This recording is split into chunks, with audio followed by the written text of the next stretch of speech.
Hello, hi. I had to go live for the raid. Welcome in, everyone. Hi, Brad. Hi, Pen Addicts. Welcome in. Thanks for the raid, Brad. Yay, welcome in. Hi, everyone. Hello.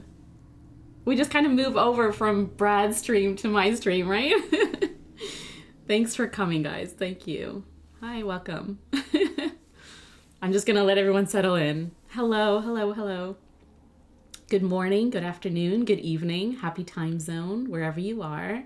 I hope you're having a good middle of the week. It feels like the longest week ever, but it's only Wednesday, so we're going to have some fun today. We're going to relax. I know you had a relaxing stream with Brad, and Brad's probably running off to take Toby out.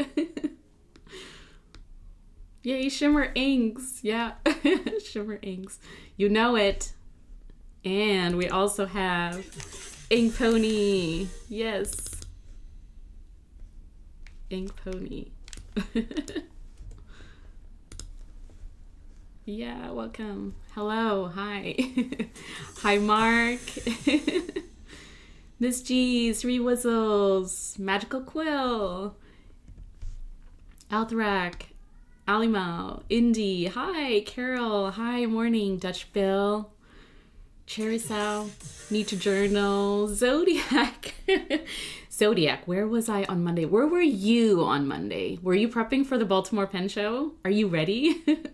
Is anyone else going to the Baltimore Pen Show? And are you ready? Hello, welcome in. It's a nice new tradition. Traditions, yeah, I love it. It's a good routine to the week, right? Jumping from one stream to another stream to another stream and just having fun along the way. Indy, it's taking forever to get your new pen. Oh, well, the anticipation is worth it. Just stay at your window and stalk the mail people. Hi, whole letter. Thank you so much. The flowers look lovely. Thank you so much. Alima, you're going to Baltimore. Woo! I'm not, but I'm wooing for you because I know you're going to have so much fun. You didn't, oh, I didn't stream Zodiac. I know, I'm sorry. I had so much to do. I was going to stream and then I was like, I can't. I have so much to do. You fly out tomorrow, Skogsy. Oh, I wish I was coming just to see what you were going to have out. You, Zodiac Pens, all of the pen people.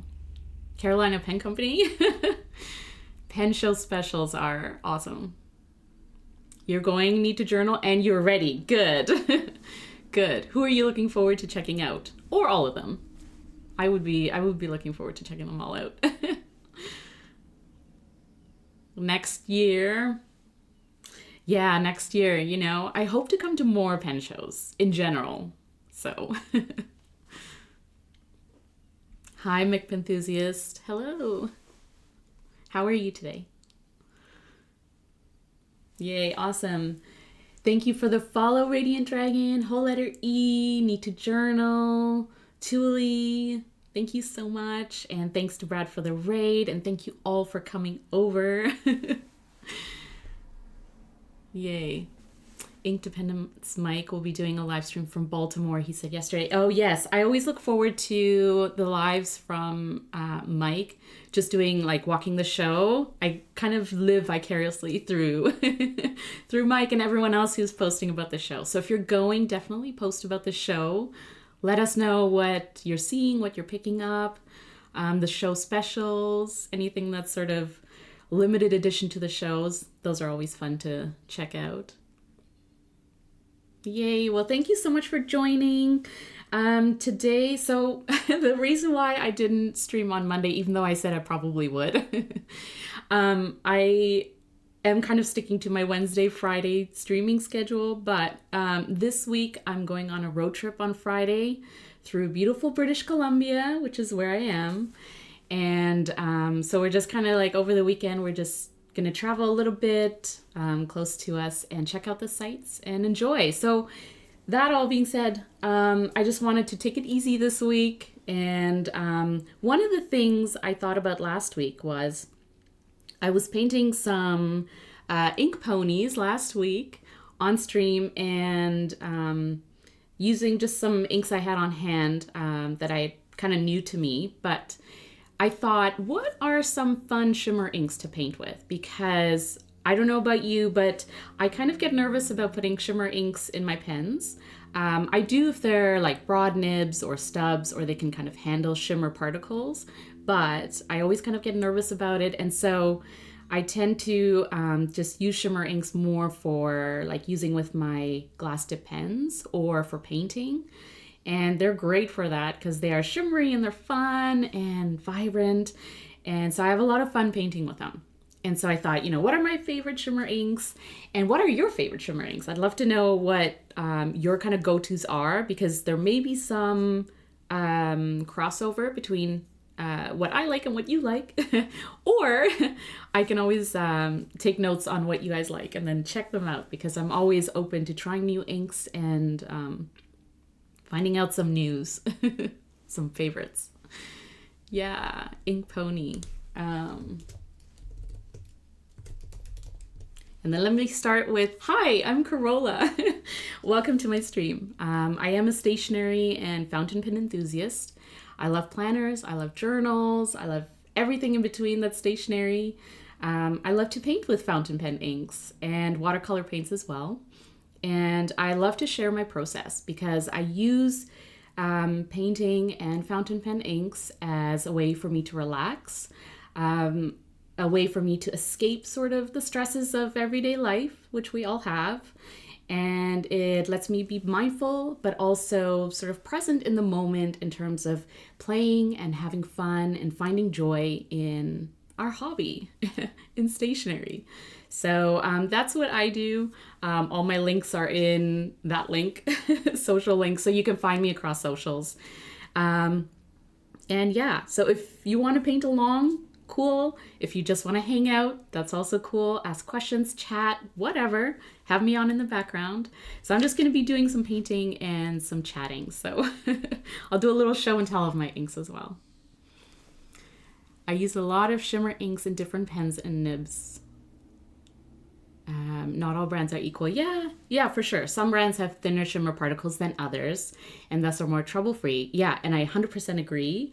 And it's kind of like a trial and error a little bit too, right? Like if you try a new brand or new to you brand in terms of shimmers, and you find that, they work fine in finer nibs, that's cool.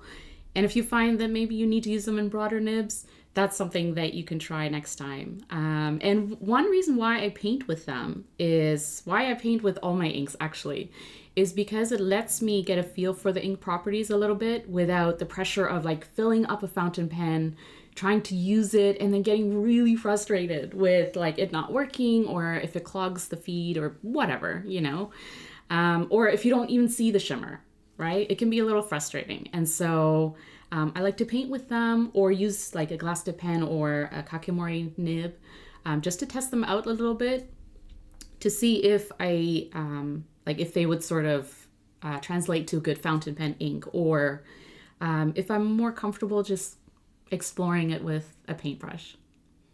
J. Harbon shimmer have been fine in all the pens I tried. Robert Oster are problematic so far. Diamine are very good. Okay, so yeah, I haven't tried any Diamine shimmer inks. No, I don't think I have. Robert Oster, I have tried a couple, and yeah, I think it sort of depends on the ink as well. The shimmer particles can be a little bit thicker or stickier. Like I find them a little harder to really get into the ink with Robert Oster shimmer inks. I have the Robert Oster and Atlas exclusive called Vampire Pigeon. It's this really fun red ink that I painted with last week. And I just found sort of, trying to get the shimmer incorporated into the ink. There was a lot of shimmer at the bottom, even after I sort of gently shook the ink bottle. So, it just depends on how they're formulated and the inks themselves sometimes too. Robert Oster are coarser, works okay and more flexible. AKA wet nibs, yeah, that's good to know too. And it's good to know what people have tried, and I love getting people's experience just so I know what to expect sometimes. Some of the more common shimmer inks obviously are Wearingeul. I have a few of them. And then, of course, Ferris wheel press. I'm going to go through my lineup of shimmer inks that I'm going to paint with. These are not these are my favorite shimmer inks, but of course there are other shimmer inks that I really enjoy too. So these are just some that I really like that we'll paint with today. So one of them being Wearingeul Juliet. It's from the Romeo and Juliet line or collection. Then I have Ferris wheel press Plaited Gold Tress. It's like a yellow gold ink with shimmer. Then I have Ferris wheel press Emerald Gardens, which is like a deep green, really, really nice. Then I have Dominant Industry Le Falaises Étretat. It's French, and it's a very beautiful teal color. Then I have Ferris wheel press the Ribbiting Pond. This I find fun because you can have duochrome shimmers, and so you have like a base ink color and a shimmer added to it, and then you have like another color of shimmer. So depending on how the light hits it, it's really interesting to see different shimmer colors. And then the only Pelikan shimmer ink I have is the Golden Lapis from last year, I believe, which is a blue with shimmer. And then I have Ferris wheel press Blushing Mushroom. It's a really nice ink.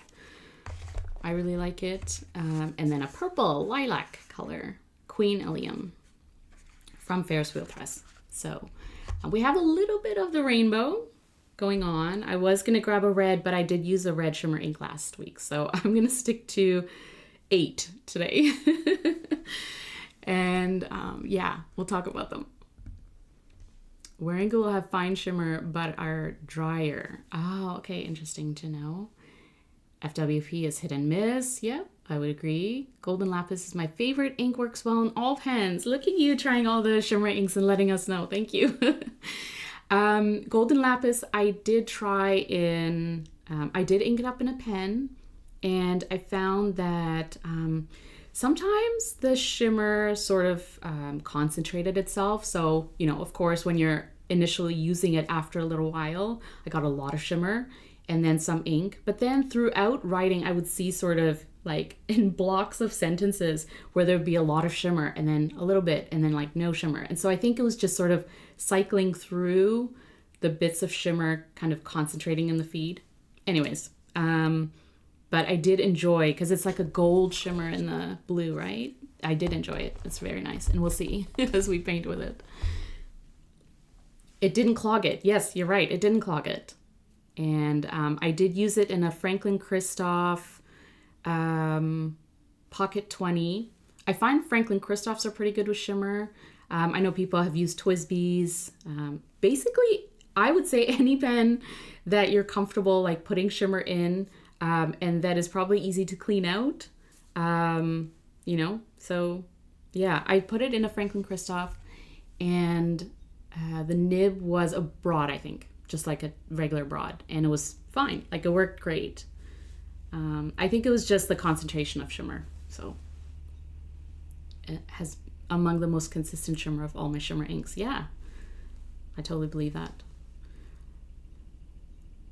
You can pull the feed out and clean it. Yeah. I enjoy pens that you could easily clean. American M1, thank you for following. So let's start painting, and yeah, let me know what you're up to today. How's your Wednesday going? And are you looking forward to anything?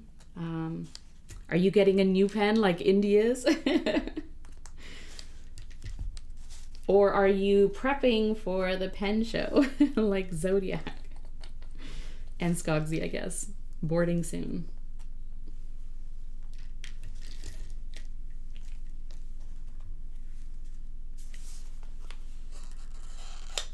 Fountain pen user getting 2 new pens today. Yay! Do you want to share which ones, or are you kind of, you gonna wait until you get them? So Juliet has this gold shimmer. It's this really pretty pink peach color. Oh, it's light pink. Kind of like a light pink.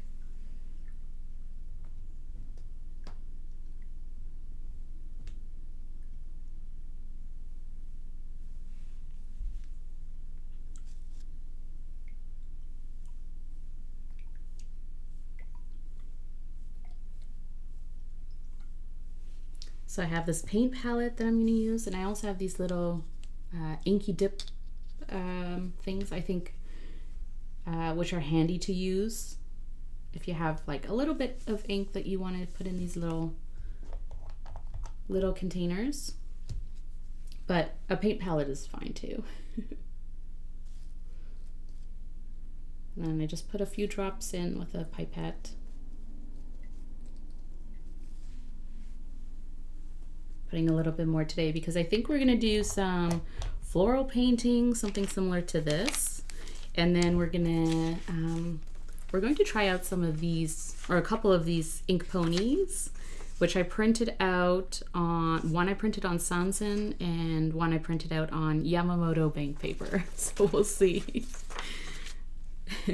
Ink Pony Club, by the way, if you want to join and you want to print your own ink pony illustrations made by Lisa from Octopus Inks. They're very cool, and you can print them out on different fountain pen friendly paper or regular paper and color them in, you know, however you want to. Let's see.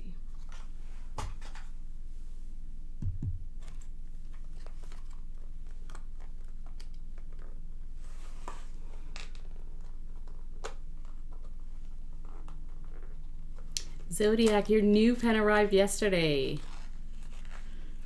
A Pelikan M805. Whoa, nice. A Jinhao 10 and a Penider with a quill nib fountain pen used. That's cool, a quill nib.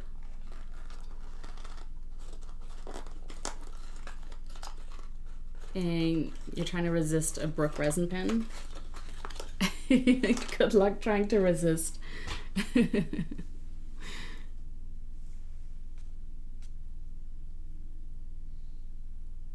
It's always nice to get a good deal on pens and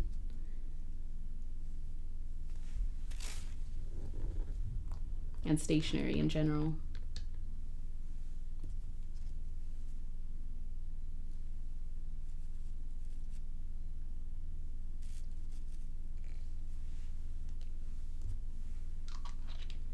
So this is the Ferris wheel press Plaited golden tress. It's a really nice golden yellow color.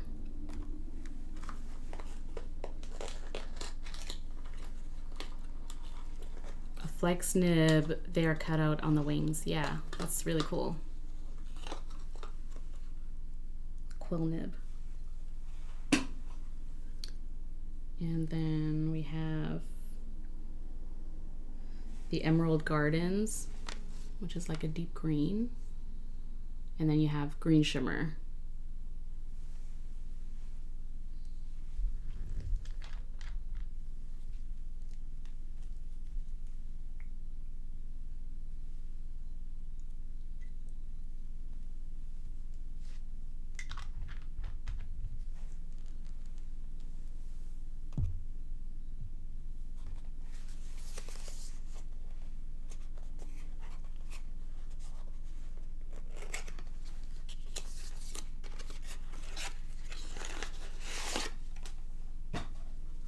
And then Dominant Industry, I always love their little dust bags.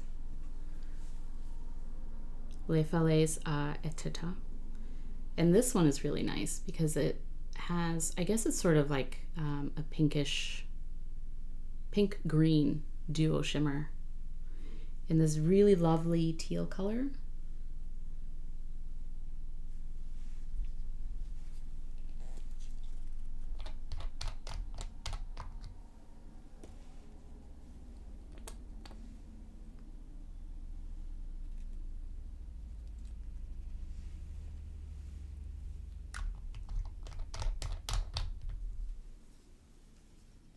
Look at the bottom. Yes, they do have plastic pipettes in the box. That's where all of these come from. Well, not all of them, but a few of them. So I reuse pipettes because they're so handy. So yes, not only do they have like dust bags to protect your ink bottles in the box, they also include pipettes, which is super handy, very thoughtful, great packaging. And then, yeah, you can reuse them. Very nice packaging, yeah.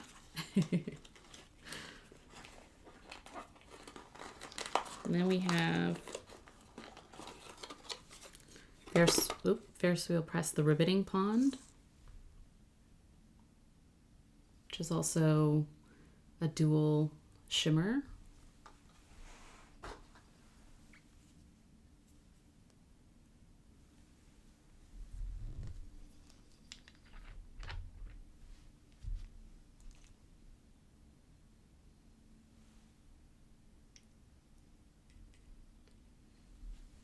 And it's like a light blue leaning teal color. So it's sort of like a teal, but kind of light blue as well.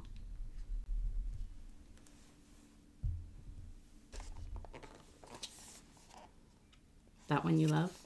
Yeah. Shake it a lot. Yeah.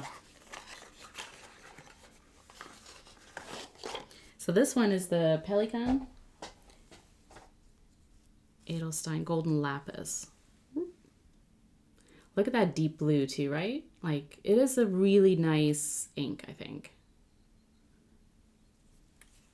With a sort of, with a gold shimmer. It's like a dark, deep color. The shimmer sticks to the bottom quite well.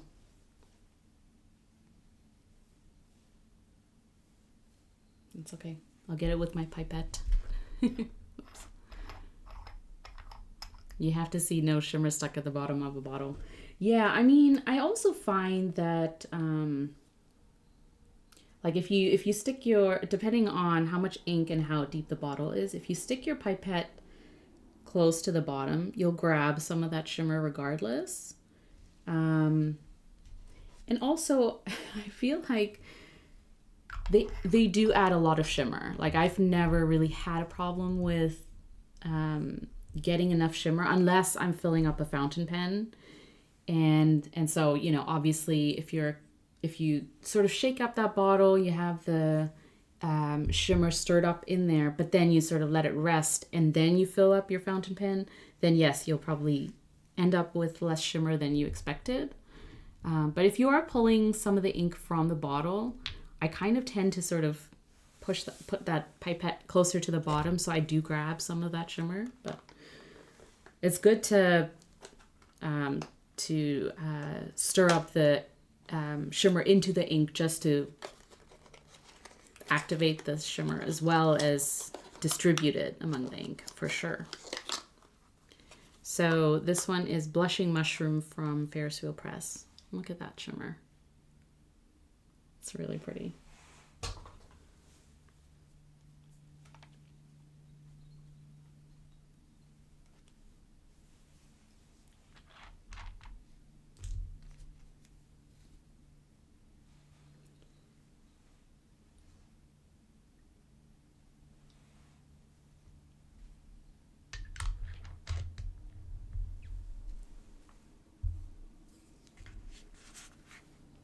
It's amazing on paper, Blushing Mushroom. It is. It's very nice. I tried to get it a few times actually, and it kept selling out. So I finally picked it up, and I'm glad I did. So this one is Queen Allium, and it's a very pretty purple. If you're into purples or like lilac colors, this is a very pretty one. And it has a gold shimmer.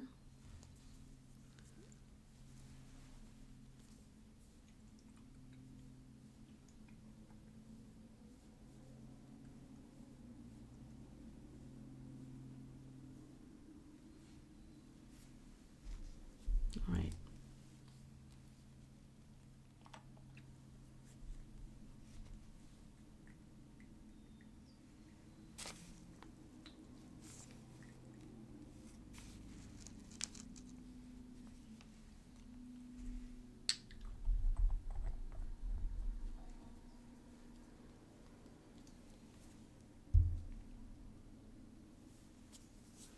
I really would have liked to get Golden Lapis, but I got sick when Pelikan Hub happened. Oh, Skogsy. Yeah. So I have never been to a Pelikan Hub. I only found out about Pelikan Hubs a couple of years ago, and I haven't been able to go just because of timing. And it's also an hour drive for me, which is not a bad thing, but because of timing and other things, it's just too tight of a schedule for me. So anyways, I would love to go to a Pelikan Hub, but this one, I ended up going to a Vancouver Pen Club meeting a few months ago, or a couple months ago, and the founder of the club had one, which she kindly gifted to me. And so, yeah, I've actually really enjoyed it. That's very nice.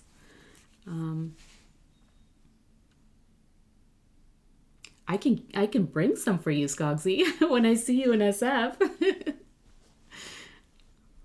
It is still available in many places, yeah. But if you just want a sample, let me know. This is your year, Mrs. Cheese. I hope so. I hope this is my year and I will go to one. A nice alternative J.R. Bond 1670 turquoise de Perse. Oh, your second favorite ink. Okay.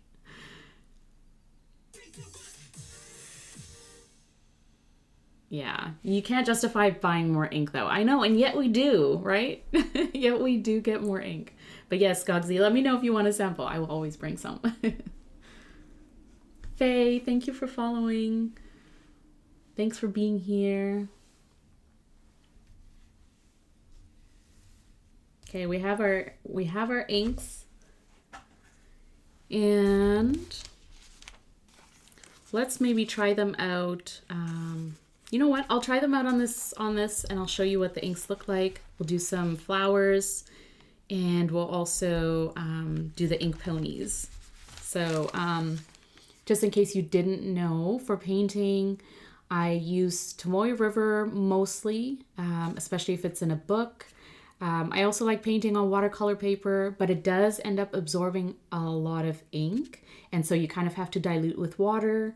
But it is very vibrant on watercolor paper. Fountain pen inks are, and it's fun and it's fine. But because I have a lot of notebooks, I dedicate these plain notebooks to painting and just exploring ink.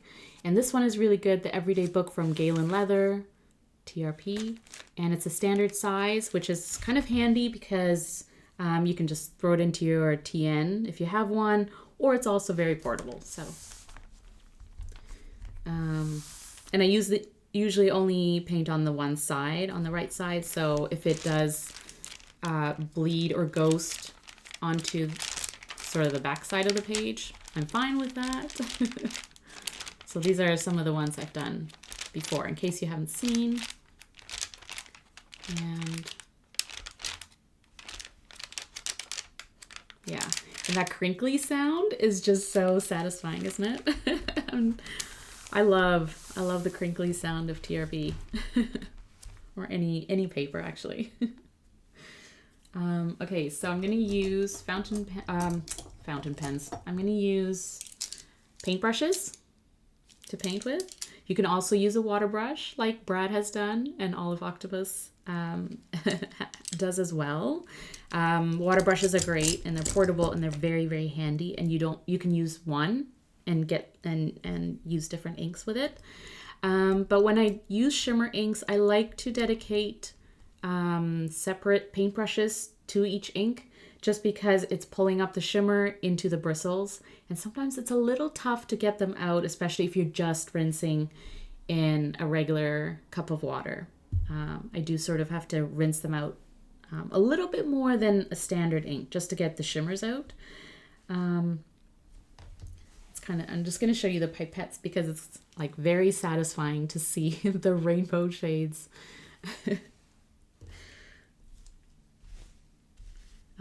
So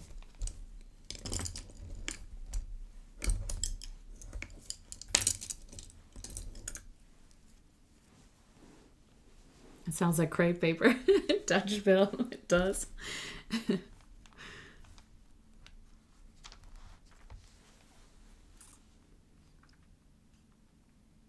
Oh, Allium has got you. You're gonna get a sample in Baltimore, Skogsy. Enjoy. So I'm gonna start with this Wearingeul Juliet. And I'm just gonna show you what it looks like. Let's do swatches up top. This is really pretty rose pink color. Has like a peach to it too, peach undertone. And the gold shimmer is really pretty. I guess, you know, a lot of inks do sort of go with the gold, especially if it's complementary to the ink shade. I do like gold. I also like it when they experiment with different shimmer colors or duochrome as well. I'm just gonna move the ink ponies over here. I'm gonna try really hard not to have ink spill on my desk, but it's definitely a possibility, so we'll see. I love too when you activate, like the shimmer sort of sitting on the bottom of the ink, and when you're stirring it and you see those shimmer particles just move around in there. It's very pretty. So this one is the Plaited Gold Tress, which is the yellow. So you kind of see this deep yellow color, gold color.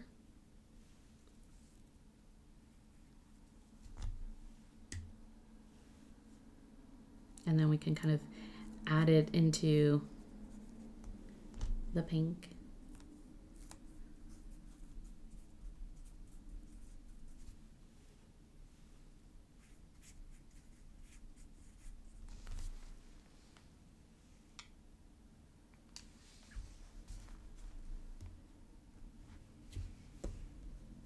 Okay, I'm going to skip the green because we're going to use them for leaves. And I'm gonna use this Dominant Industry color. Oh, no, that was the green.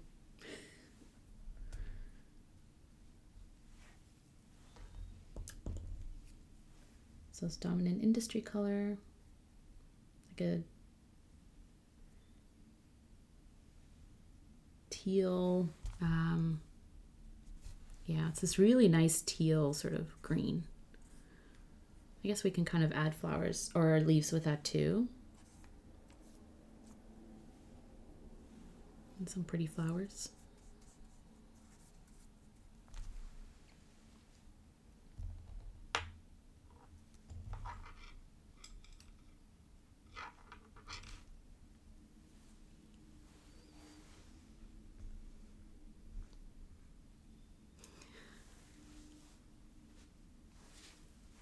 I will bring you great turquoise and Beryllium Alba turquoise. I have never heard of that one, Zodiac, but I do like turquoises, so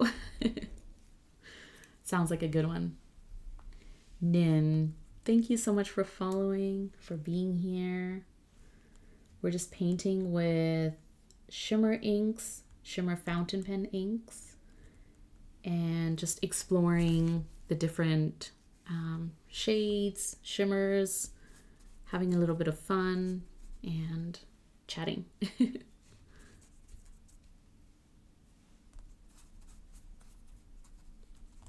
This one is the Ribbiting Pond from Ferris Wheel Press, and yeah, it's this really nice light blue.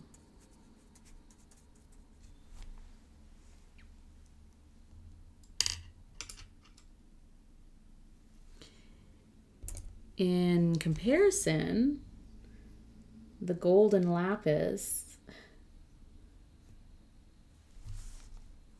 is this very bright sort of cobalt blue, right? Like it's a deep blue.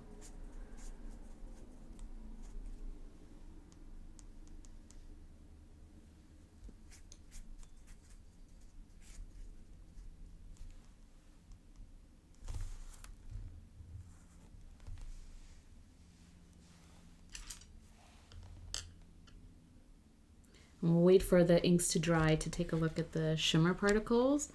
But already, like that golden lapis blue, you can see the gold coming through already. It's like one of those inks that just like makes a statement.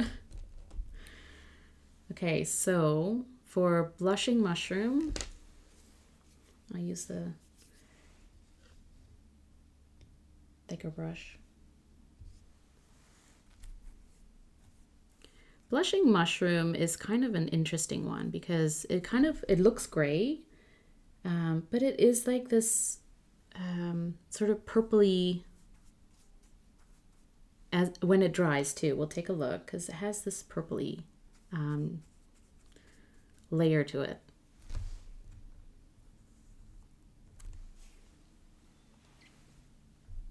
But I guess that's why it's kind of that's why it's mushroom, right? Because mushrooms, like, it does have this gray tone to it, but it's a little bit more than that. And that's why it's really, really pretty too. And then the last ink is Queen Allium. It's a purple with a gold shimmer.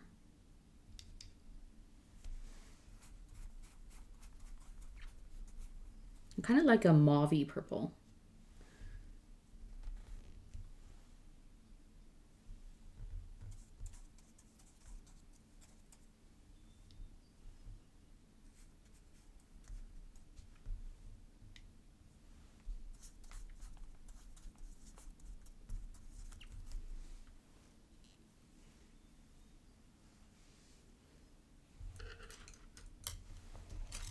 So we're going to go back and add some of that Emerald Gardens green from Ferris Press, which is this really nice, rich green color.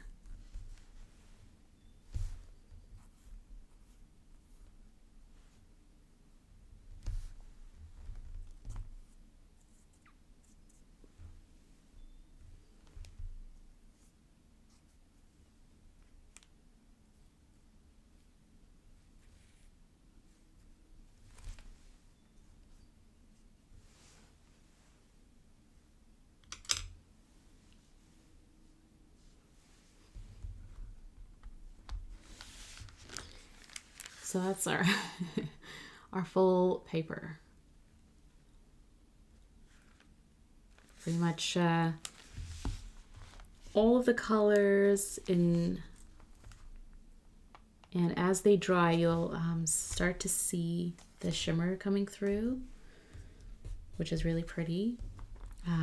But while we wait, we're going to do a little bit of painting on the ink ponies and explore the colors that way as well. And then also just see how two different types of paper, even though they're both fountain pen friendly, how the shimmers and the inks reflect on them.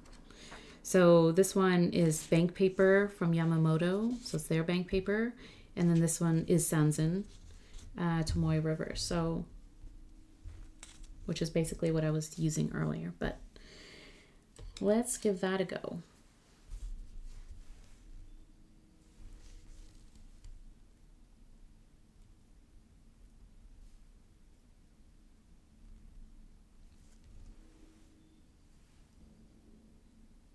I find that on bank paper, fountain pen inks are they're pretty vibrant, like they come across really well. But it depends on the shade. Sometimes they reflect differently than they would on like Tomoe River paper, for example. And so it's kind of interesting to use different types of papers for swatching and for painting as well. Unless you're trying to get like a really accurate swatch of an ink, and it can be frustrating.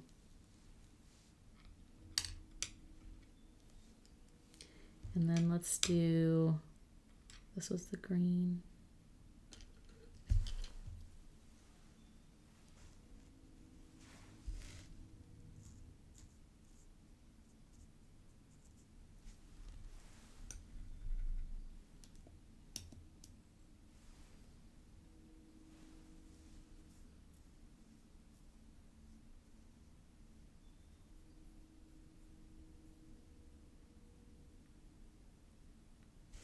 This ink pony is going to be a shade of blue,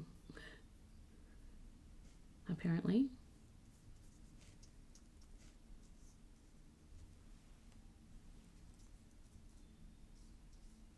Has anyone else done these ink ponies? And did you have fun? Did you try painting like Brad did?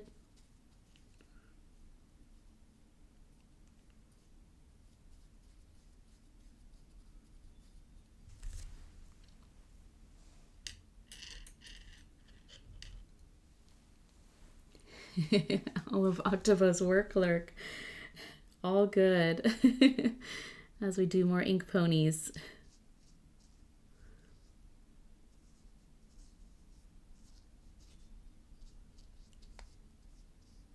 I'm going to add a little bit of the golden lapis to this as well.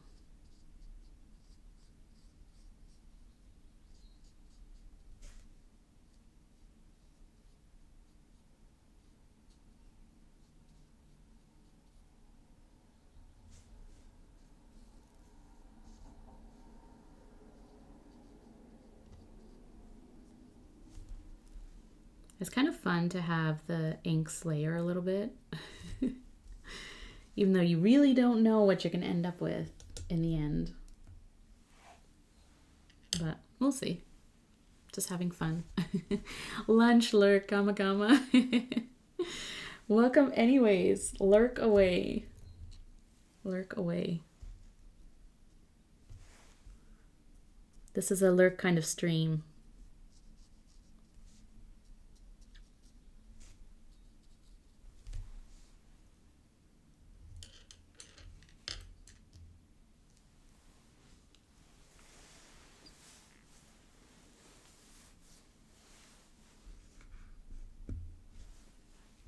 Okay, so we're going to let this dry.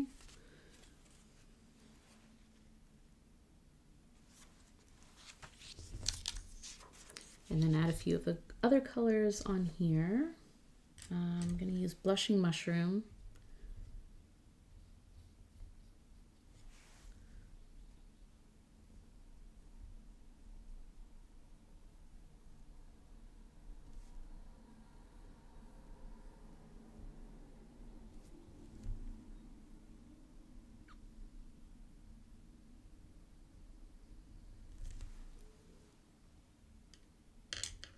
And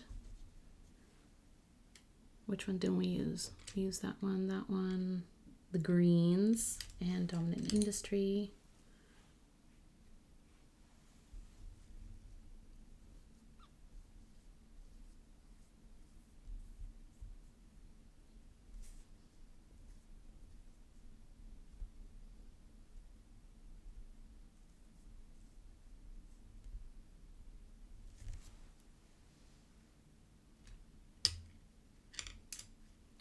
And we did use the blue. So let's go with, ooh, you know what?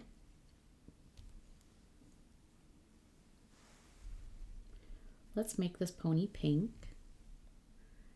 because it's a pink pony.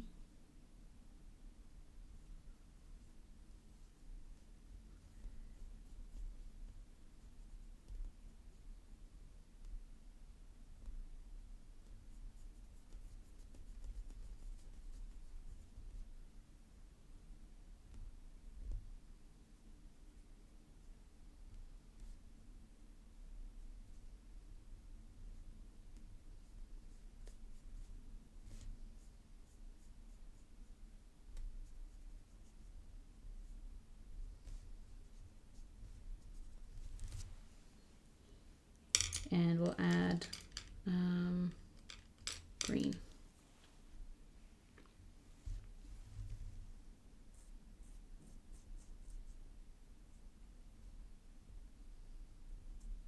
Uh-oh. Ink. We have a little bit of ink creep. It's okay. I like when inks sort of mix together and blend naturally. It's very interesting. It's definitely creeping into the pony. That's okay.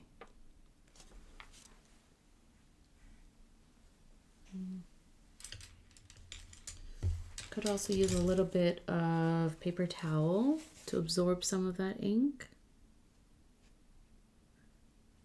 so that when it dries, we can paint over it, and that's fine.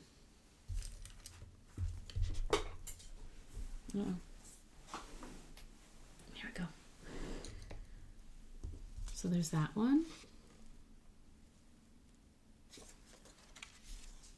Oh, thank you. I just like having fun with inks. Such a cute inky unicorn. Yes. I love the illustration too, all of Octopus. Cute inky unicorn. Okay, so while those two are drying, let's see what's going on over here. So a lot of the inks have now dried, and you can see those shimmers. Look at that. Golden Lapis, right?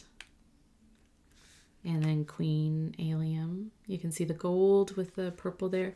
And then Blushing Mushroom is the one that when we were painting, it goes down gray. And so you're kind of like, oh, like it's just gray. But it's not, because it has this sort of purpley tone to it, right? And then the pink, pink sort of gold shimmer comes through a little bit there.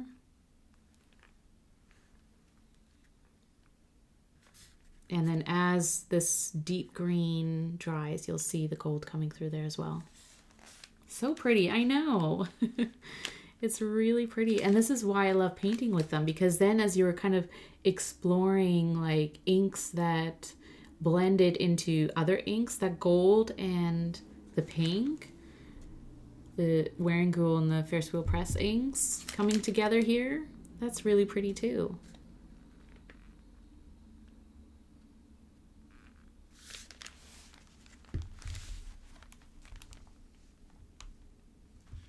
Yeah. I love how they're kind of complementary to each other in a bit too, in a way too. Like they look really good together. Blushing Mushroom looks nice. I know. I totally agree. And it's a surprising ink, which I really appreciate, because, you know, like most of the inks, you kind of know what you're getting, right? Like, you know, you're getting a blue with a gold shimmer or whatever else. Blushing Mushroom is one of those ones, and there's a few that are like that, where, you know, the base color is whatever, gray, whatever the color may be. And then there's, like, as it dries, you start to see more of those properties come out. And so something like this would look really good as a fountain pen, like in a fountain pen. So yeah. It's very interesting.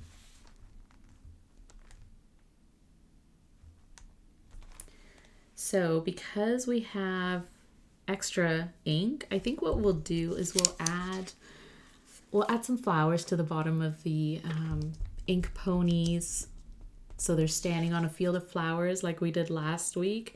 And maybe we'll do a little bit of blending of the shimmer inks and see how they sort of complement each other. Kind of similar to this a little bit.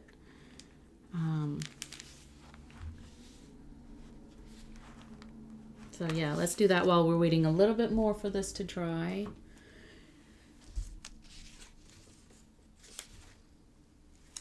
Okay.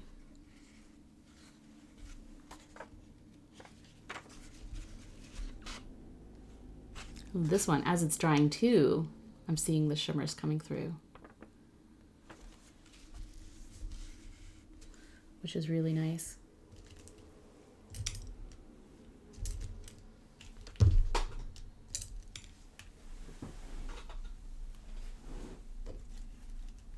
Oops. Okay, so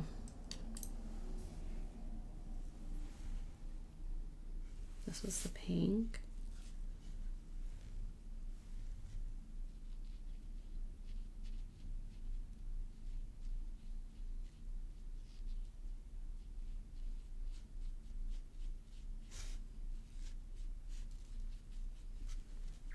So we'll add some pink to the bottom here.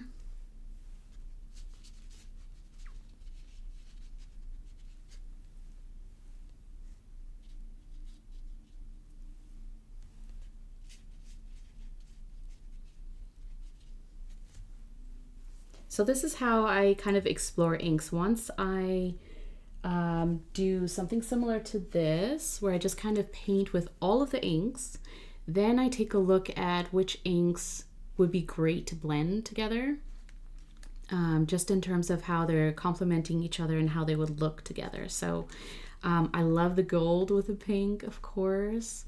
The teal would look really nice, that sort of the 3 shades there. And then maybe that dominant industry teal color too. So let's add a little bit of gold.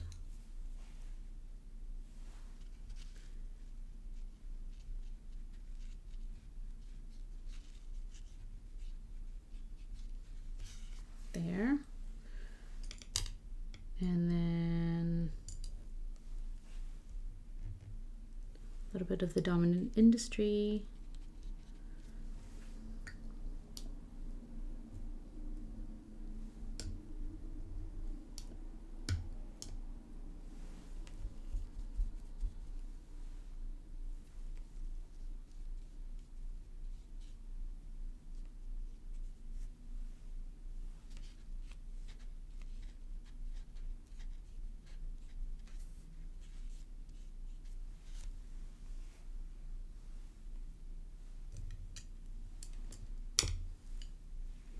The colors with the flowers reminds me of the vibrant Miami pen show page.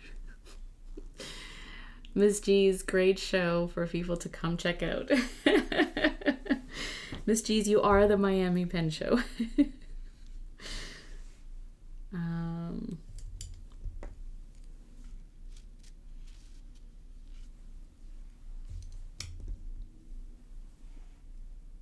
This was the gold.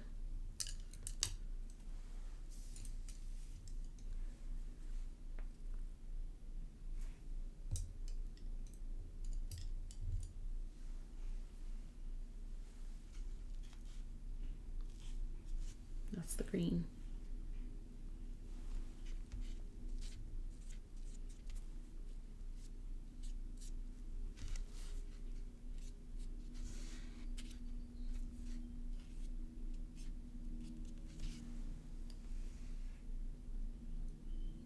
Oh, which ink was the teal? It is Dominant Industry Les Falaises Étretat. And then there's also this light blue that I'm using from Ferris Press called the Ribbiting Pond. And they're somewhat not similar in like the color, but they are similar in like the light sort of like those two. So that one is a Dominant Industry and that one's the Ferris Press. So this one's definitely leaning green. This one's definitely leaning blue. But they're very nice together.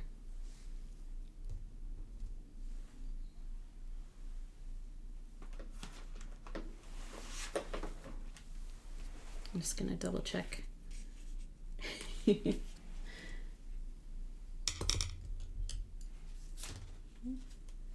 we go.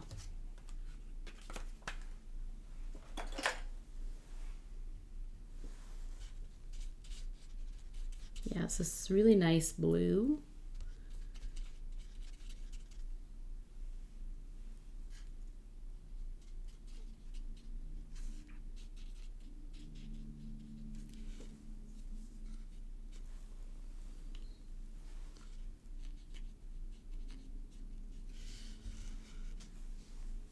Those are some pretty colors.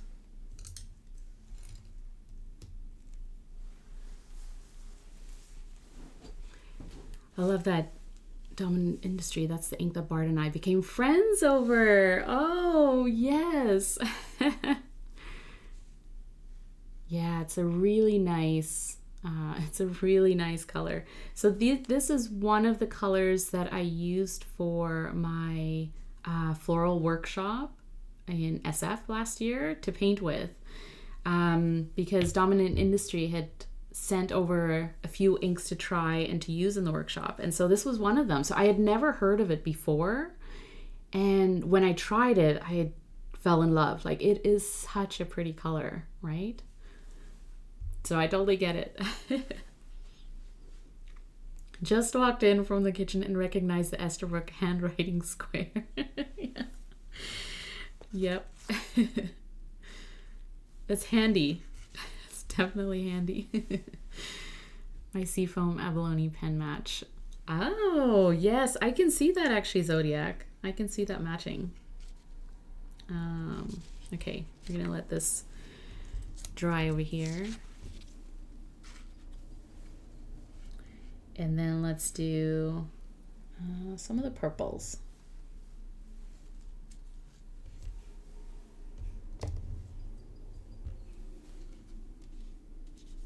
What was this?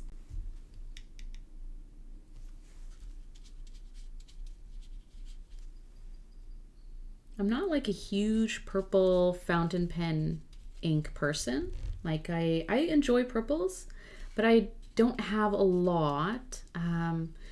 But I definitely have to say purple is a really nice color, just in general, like for fountain pen inks, but also for painting. It's just really nice. It's sort of like a cooling color to add to pinks and yellows and stuff. So yeah, I enjoy painting with purples a lot. And let's see, that was the green. That was Blushing Mushroom.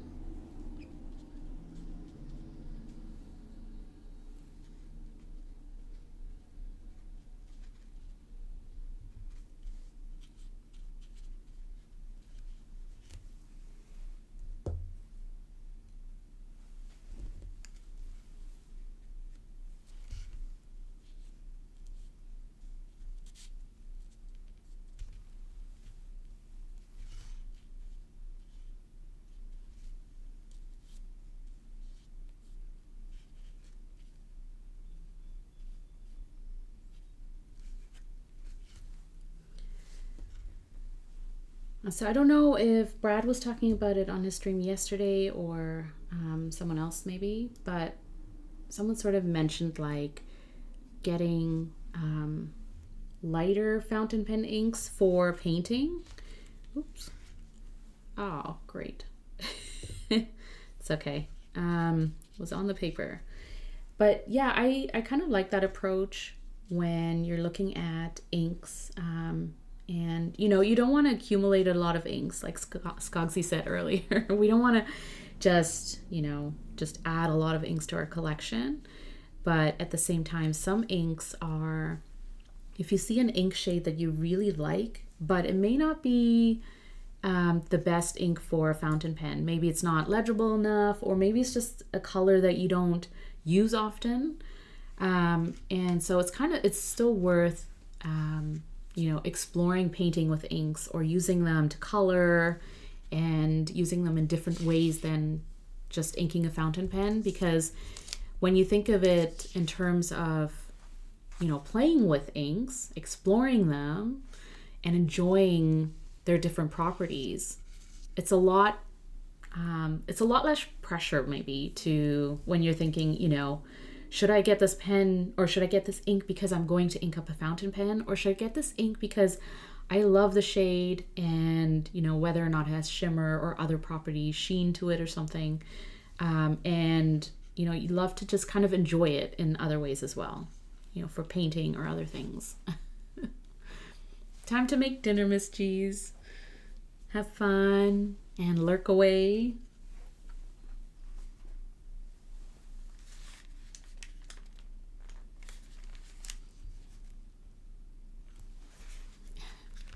Memories are good. Memories are fun. And I love when memories are connected to our hobbies as well. And bring us together, right? So this is dry. And so you can see the different shimmers coming through. And yeah, some bright, you know, like we have the bright blue. Then we have the blushing mushroom, which is a little bit more nondescript. Bright green, a deep green. So while we wait for the ink ponies to dry, we're gonna do a little bit of drawing, which is also very, very fun. So let's put this aside.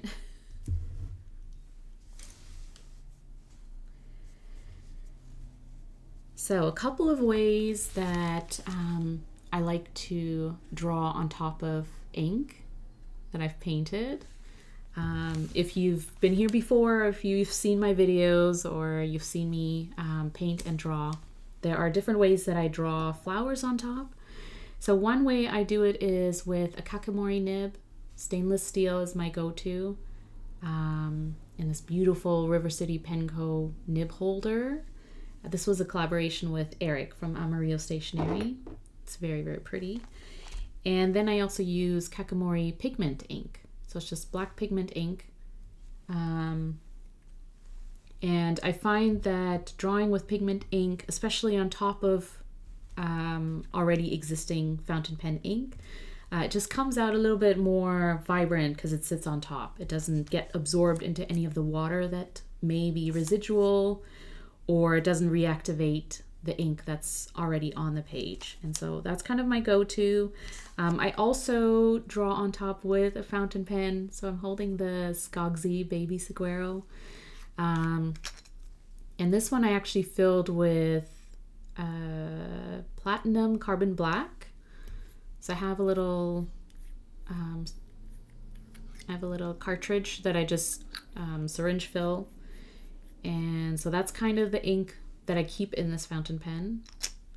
And then the other way I do it, especially in my workshops, or if I'm, you know, showing the easiest way, I think, to draw flowers on top of painted inks is with a fine liner. There we go.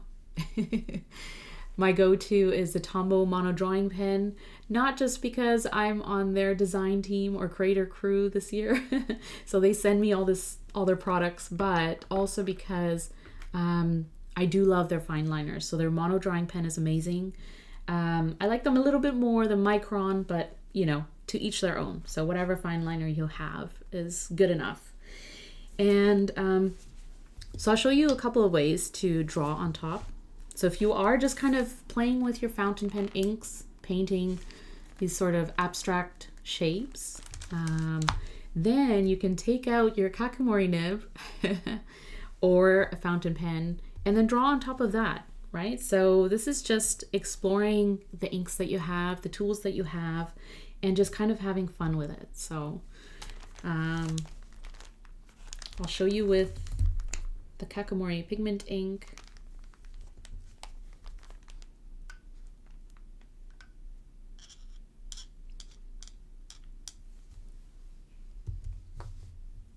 And because we have shimmer inks on the page, I don't want to cover it up too much because we obviously want to enjoy the shimmers. But I do kind of break it up a little bit, right? Because there's like so much happening on this page. It's kind of nice to sort of pull the eye to elements of it. And so when you're drawing or doodling or sketching on top, it's just a way for the eye to focus on something. And so we're kind of saying, focus on these flowers in an abstract way. So.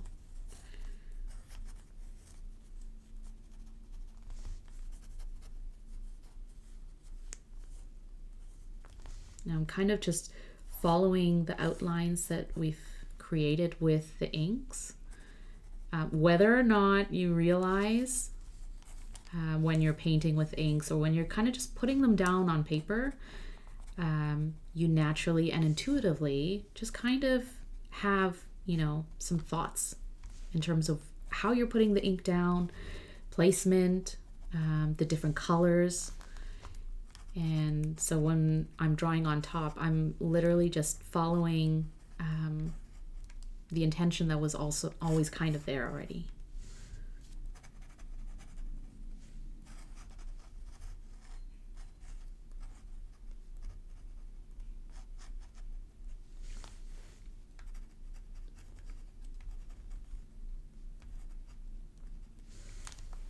And so that kind of just breaks it up a little bit, and it still shows off the inks that we've used, but it kind of gives it a little bit more focus.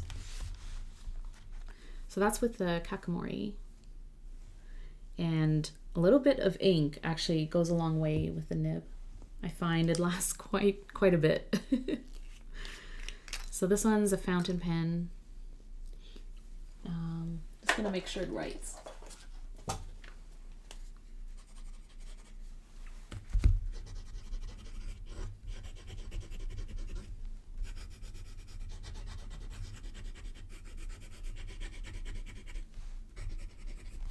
There we go.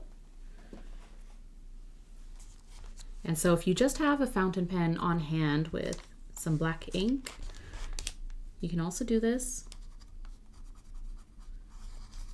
Just draw on top of your painted blotches.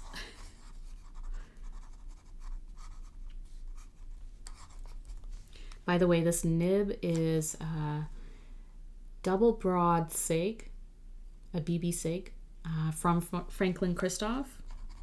So it was ground by Audrey, and it is like one of my favorite nibs, especially for drawing or sketching, because of, you know, that sort of smooth, stubby, italic line, which you can use in different directions and you can use for different line variation.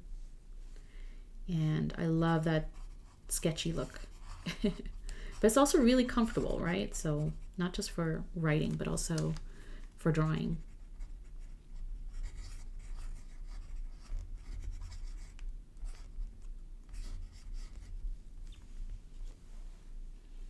Plain water. Nice, my BB stick is stuck in the mail. No! Why are things in the mail? But I hope you get it soon. Is it stuck as it's not making its way to you? Because that's not good. It's also hard to wait for things sometimes, especially when we're really excited to use it.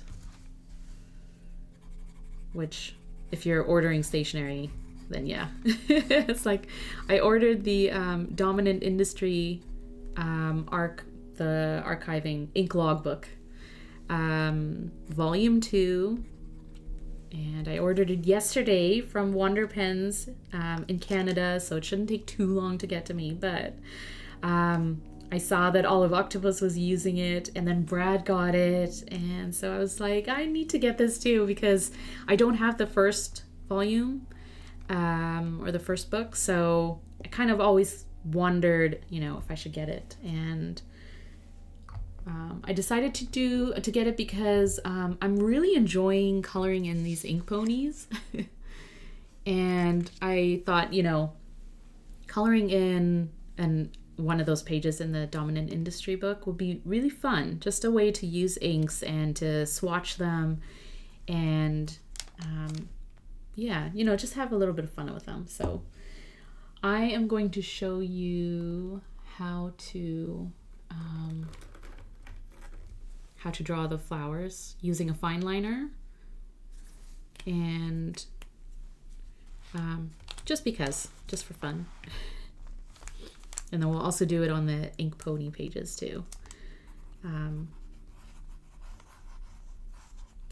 Using a fine liner on top of shimmer inks is kind of nice because as you'll kind of see, the lines are thinner, of course, right? And you can do this with like a fine fountain pen nib, of course, but I find using fine liner on top of inks, you can really see the ink coming through because, you know, like the fine liner color is like not as dark as maybe some fountain pen inks maybe. And so, and they're really easy to use. And most people have fine liners already. And so if you don't have a Kakimori nib or you don't want to ink up a fountain pen with black ink, definitely use a fine liner because that's fun. Seems to be sitting in a distribution center for a few days. Yeah. It's been happening a little bit with mail. It's so satisfying. Ponies and peonies. Ponies and peonies. I love that Dutch bill. Peonies are actually really, really pretty flowers. And so that could be why they kind of tend to look like peonies, because they're probably my favorite flower.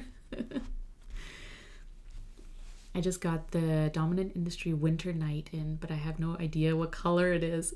Let us know. What is Dominant Industry Winter Night? Is it like a is it like a blue, gray?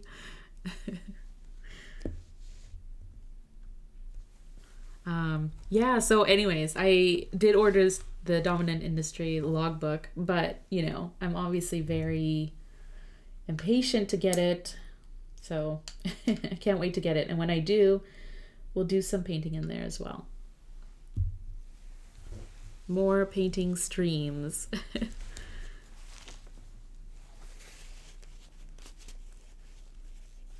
I just used Winter Night in the archiving book and it was nice. Oh, you did Olive Octopus. I'll have to look at it. Yeah, my guess would be blue. Is it blue, Olive?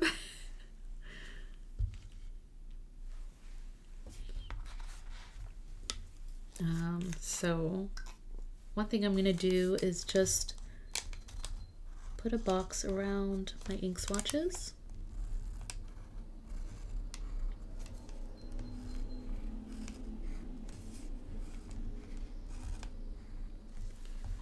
So we can add the ink names.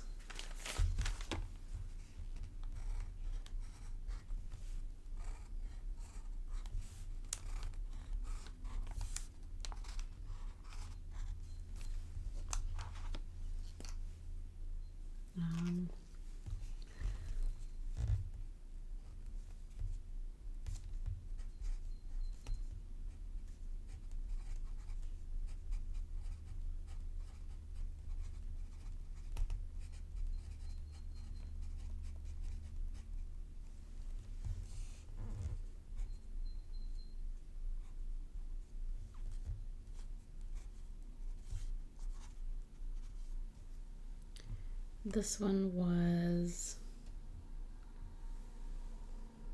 no, that wasn't emerald green. Oh no, I mixed them up.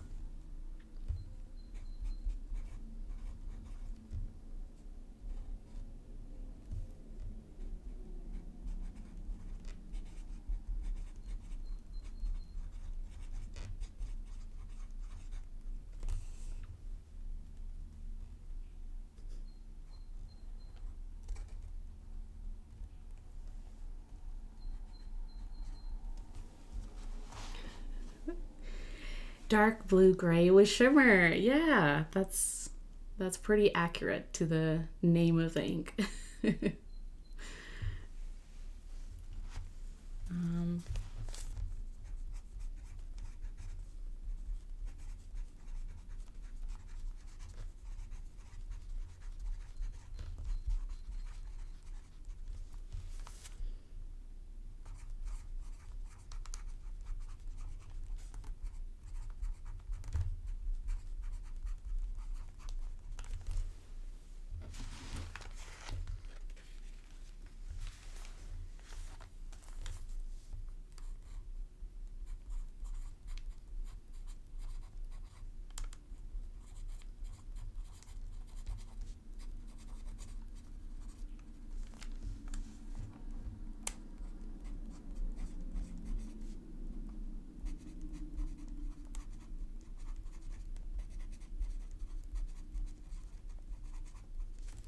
So I'm just writing down the inks so I don't forget.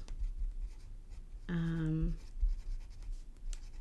I do this too just because later on, if you're looking for inks to ink up or paint with, you can always look back and pick out the ones that you really liked. Emerald green, Emerald Garden.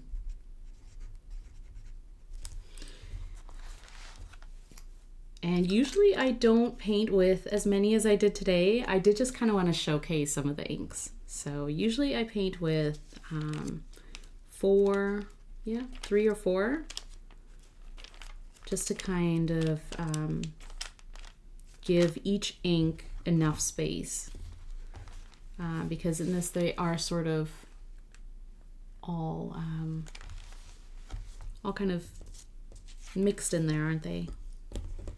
Okay, so ink ponies, yay, this is dry.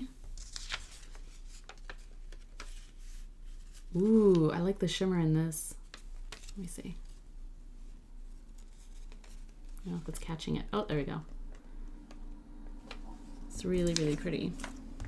So if I haven't said it enough, painting with shimmer inks is fun. It's so enjoyable. Especially on, you know, a winter day or a rainy sort of blah day. It's nice to get out the shimmer inks. Really use them, really enjoy them. So we'll use the fine liner. Just kind of draw on top of this.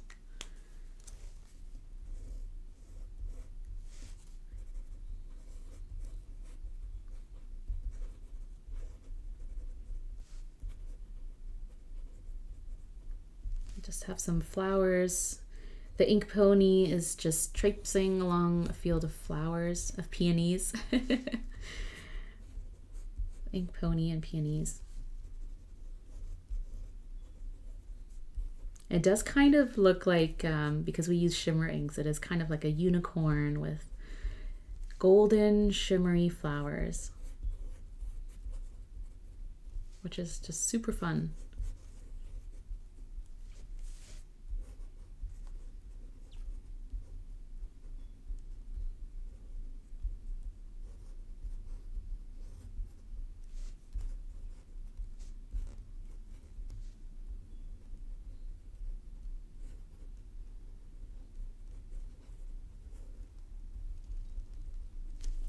We had some of the blue and purple mix here, which is really pretty too.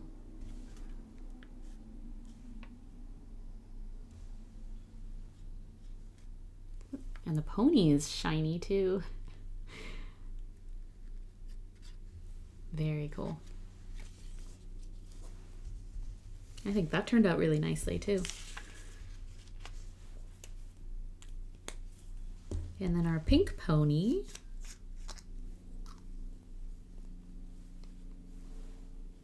Dutchville, thank you. The pony and peonies. I can't believe I didn't even think of that.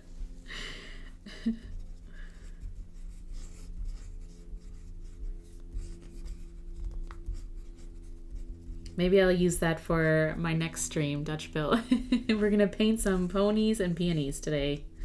Then you'll know. You'll know what it is.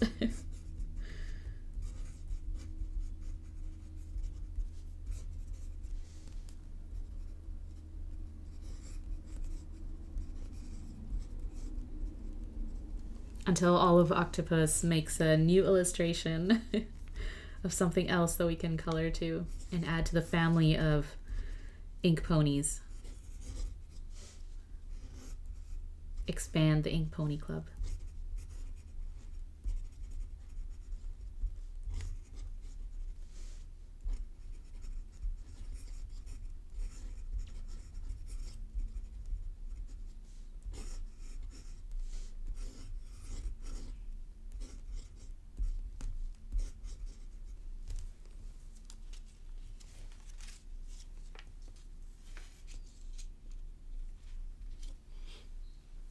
I've been known for not being a fan of glitter, but I do love shimmer inks. Olive Octopus, yeah.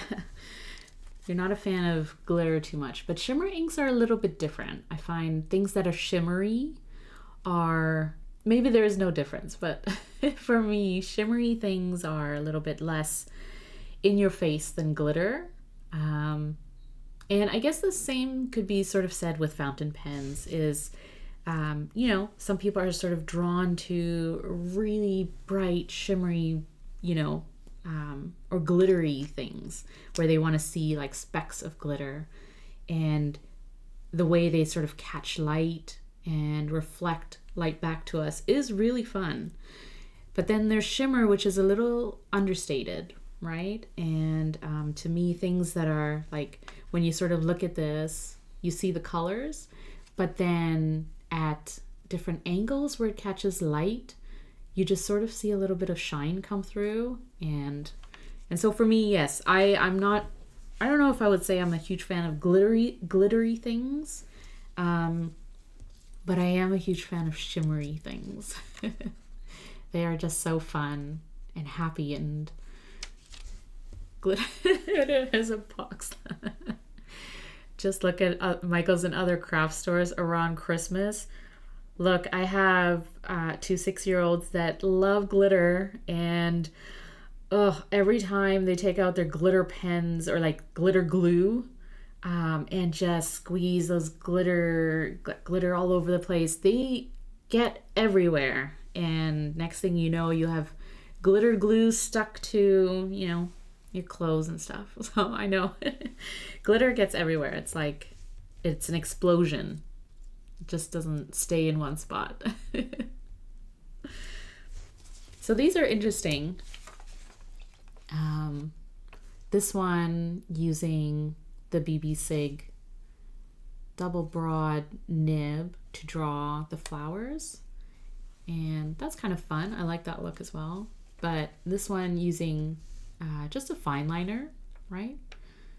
This is really fun, and it lets the inks, the ink properties shine through without taking away too much attention, because everything on this is like yelling for attention.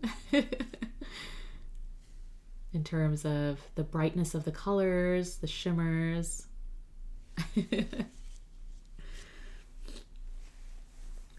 The lake we would play in had mica in it. Made the brown lake prettier. Oh, yes, that also got everywhere. Yeah, that's the thing about natural shimmer. But it does make for good like watercolor paints too, right? Like that natural sort of shimmer. Yeah. So this used, we used Kakimori pigment ink with a Kakimori nib up here. Then we used a fountain pen here. And then down here is just a fine liner. So whichever way you kind of want to explore inks, paint with them, draw with them, it's all just a bit of fun, right? And just use whatever tools you have at your disposal.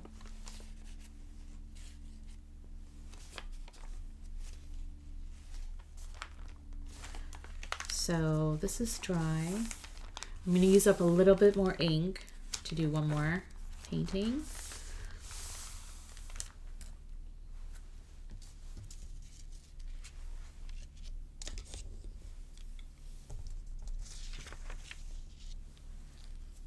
Did you get my, Olive, did you get my picture with the other ink ponies? Just checking. All right, so let's see. This is the green.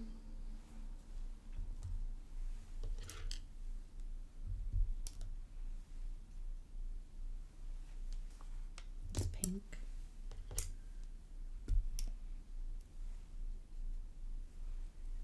Yellow.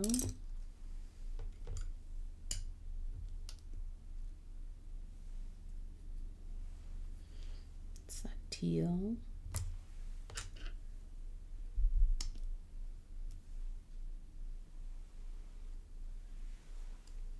Okay. Blushing mushroom.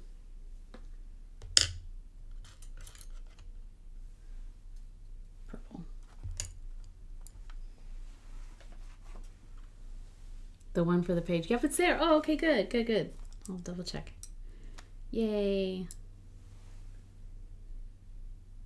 I like seeing all the completed ink ponies. They're kind of fun, aren't they?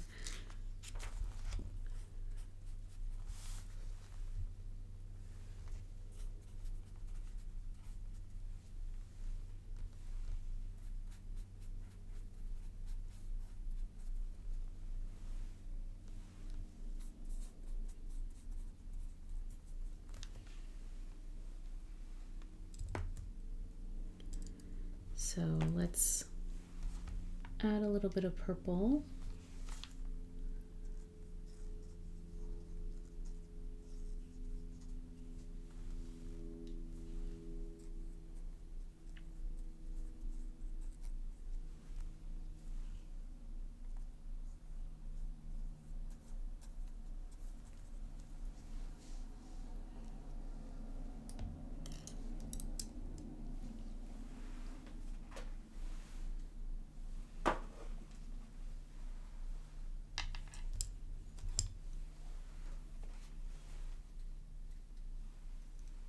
Yellow.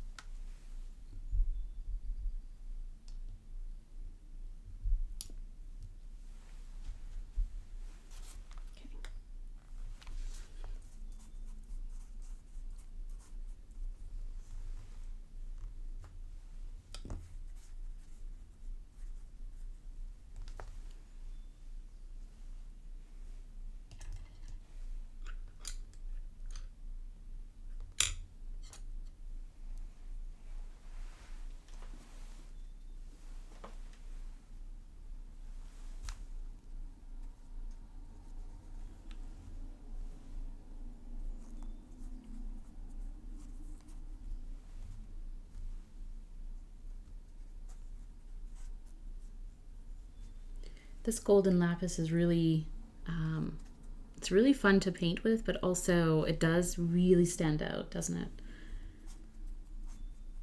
No wonder it was ink of the year.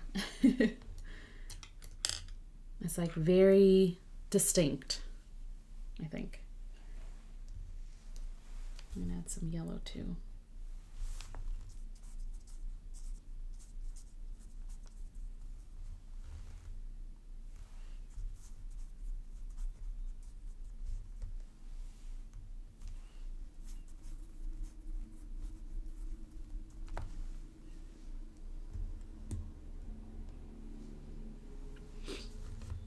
Absolutely delightful. Please send me more ponies, everyone. I'm getting a small collection on my office wall too. Oh, that's so fun. Yay. Yes, inkpony.club. Definitely. The more the merrier, right? It's just like, I'm glad that we could all kind of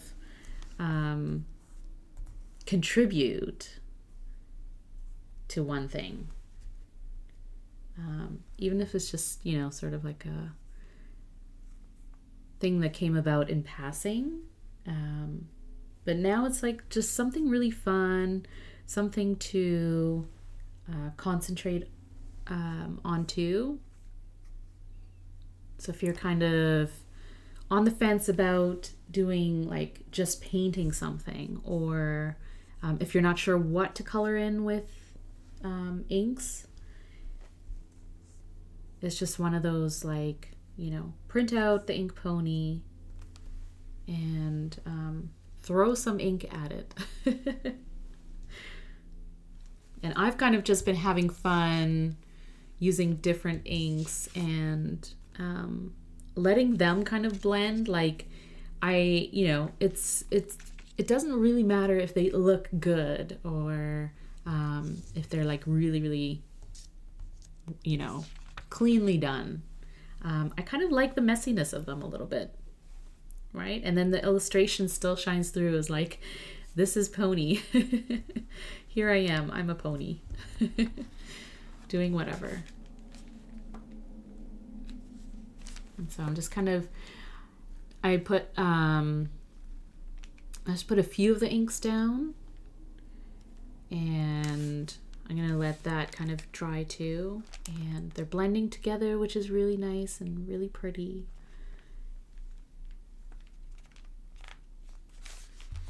And yeah, then we'll draw on top of that. And I should actually swatch them. So, where's the pink? Stop.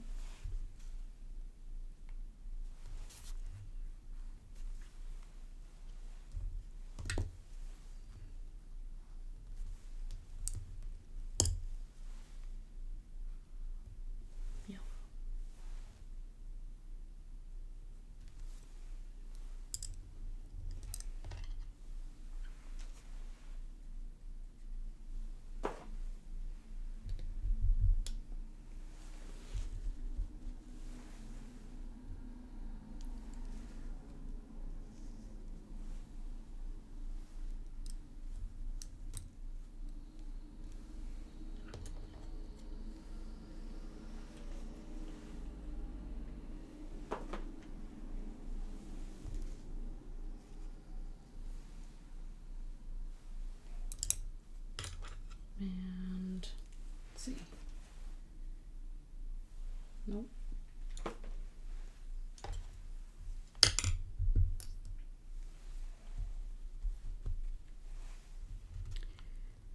So we have that, then we had purple. Ah.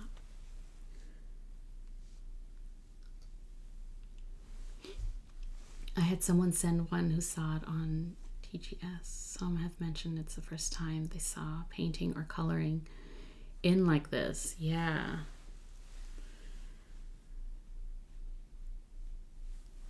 Yeah, it's like a great way of, like I said, like focusing on something on the paper.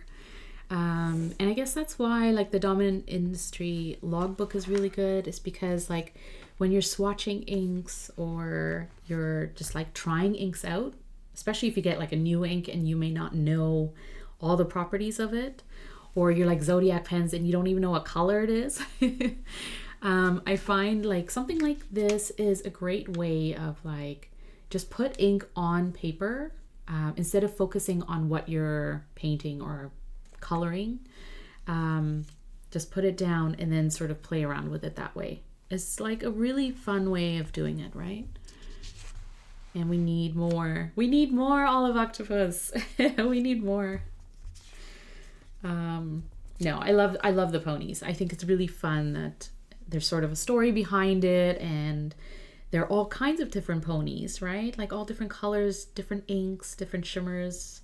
And also like it doesn't have to be fountain pen ink, right? It could just be digitally or any other coloring tools. Like it's like adult coloring, but we all love ponies, so you have more vector stuff. No pressure. Just saying, if you want to, I think a lot of people would be into it. Right, I'm gonna throw all these paintbrushes in my water, which is definitely like this, let me see if I can tip it without, it's like this very deep swampy color.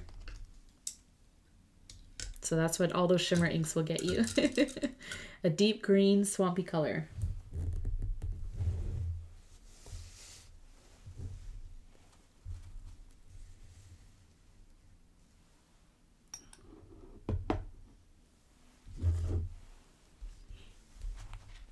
An ink bear would be fun. A bear! Dutch bill.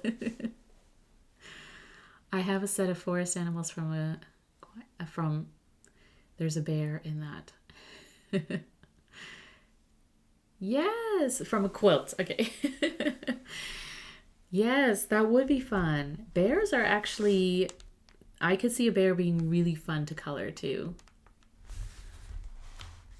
And I'd love to color in a shimmery bear. Yeah. Dutch Bill's into it too. Definitely do that.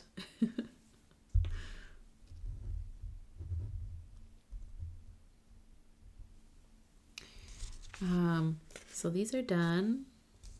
Just gonna set that aside. I'll take a photo of those too. And then this is still drying.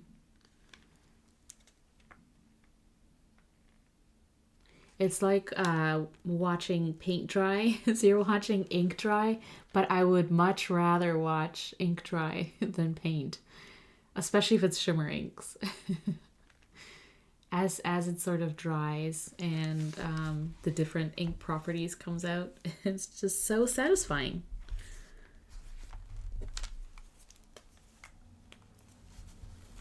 Mobile typing is hard. People may have seen my owl from that set. Oh, okay. Interesting. That's cool. Yeah. It's like every time I join Brad's stream and yours now, Lisa, in the morning, it's always on my phone because I'm getting the kids ready for school and it's like breakfast routine. And so I'm like in the kitchen doing stuff and it's always on my phone and I have it set up and I'm watching. But it's like every time I have to type something or I'm like adding something into chat, it's always like, because autocorrect and just fingers.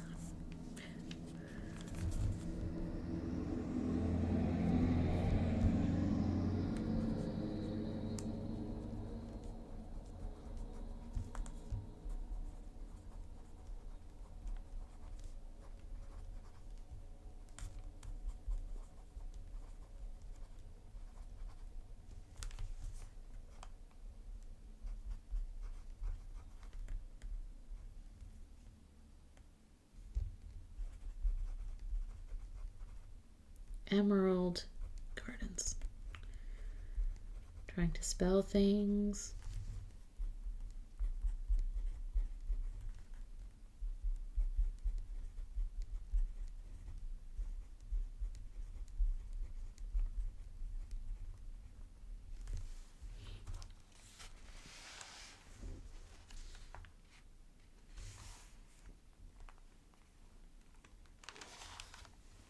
I'm just waiting for ink to dry.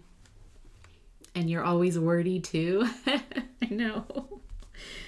It's like trying to contribute to, you know, someone asking a question or just trying to contribute something to chat. It's like, it just takes a lot. And then by the time you have it all like typed out and, you know, it looks somewhat readable, by then the point has passed and then you're kind of like, oh, well, here I come, you know, at the end of a conversation, adding my 2 cents. But it's all good. It's all good. The struggle is real.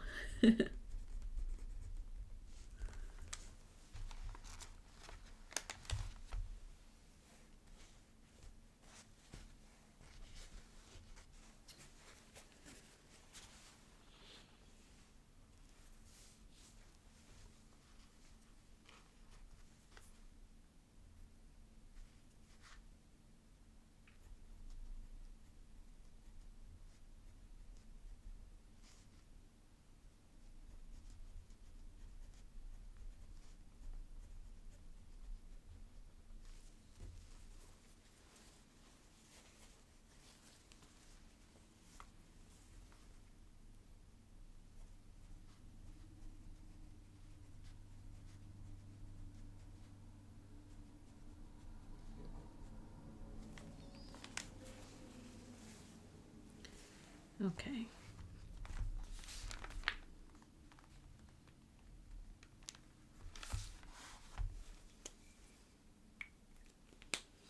You have to include context or by the time. Lag, yes. Or chat catch up. No one remembers what it was about. I know, I love throwing in I love throwing in just a bunch of laughs because someone will say something funny, or you know, like something funny will come up, and then I just like throw in a laugh, but then by the time it sort of shows up in chat or like you get to it, it's like, what's so funny? So I'm just laughing at things randomly, which I mean is kind of accurate though. I do laugh at things, but it's a story of my life of Miss G's. I never remember what I say. I know. Yes. So especially if you're streaming, right? And there is a lag, or like when I first started watching Brad's streams, I didn't realize there was such a lag. So for me, it was kind of like I'm reacting to something in real time, but you're not, right? So by the time you react and it shows up on chat because you're typing or whatever, it's kind of like, what? What did I say? What happened? Like, what was the joke again? So you kind of do have to add context, or not, because it's kind of funnier. Yeah. But yeah, you have to be like, sorry, did I say something funny? Because especially if you just like chat, right? And you're just talking about random things. It's hard to remember the random thing that you said that someone is responding to.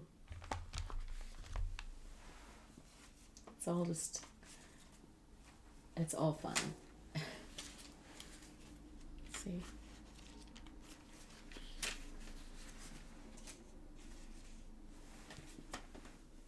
There we go.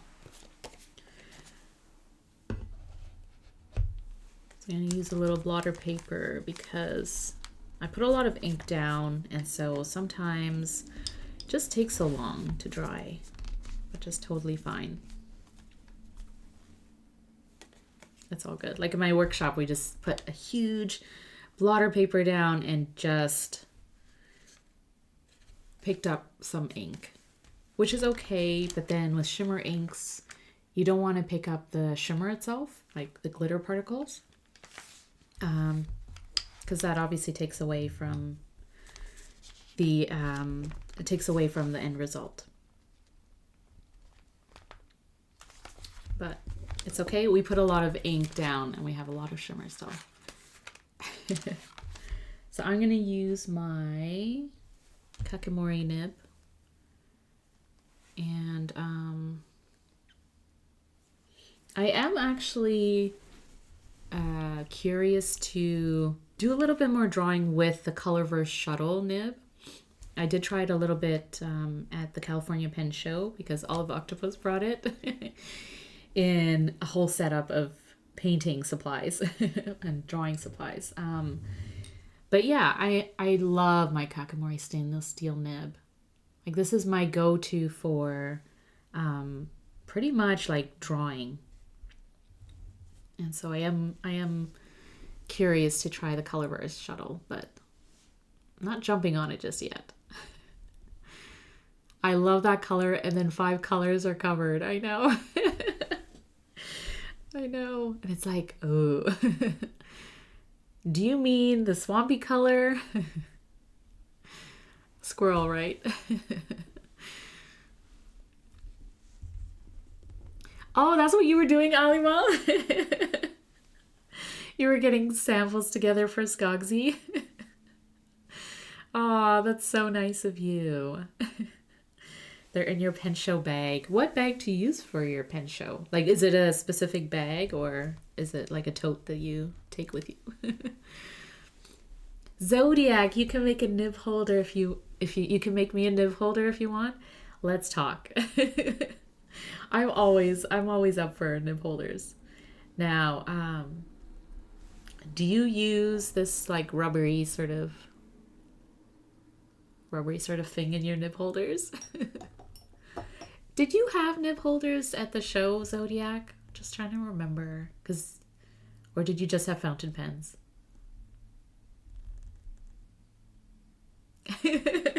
Zodiac, you're taking samples. So Skogsy, basically you're just going to walk away from Baltimore with a bunch of new inks. And that means you're going to test them out on an ink pony. Have you sent any ink ponies to Olive Octopus? Because I feel like now you kind of have to test out all those inks you're getting. The swampy one is a safe bet. Yeah, I actually, you know what? That time that Brad just like threw down the ink that had leaked in the bag and just threw that down onto paper, I was like, you know what? I actually like that color. So swampy color actually is nice. Not just for painting. I mean, for painting it would be nice. But also for just like a good fountain pen ink. I feel like that would match with a lot of different fountain pens.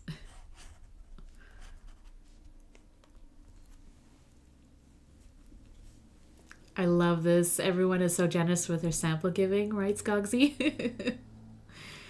Now, whatever you don't get and that you want, let me know and I can bring it to SF. Anyone else who's going to. I like using up my fountain pen and fountain inks. I use those inserts. Yes, it's not an item I stock or advertise. Oh, okay.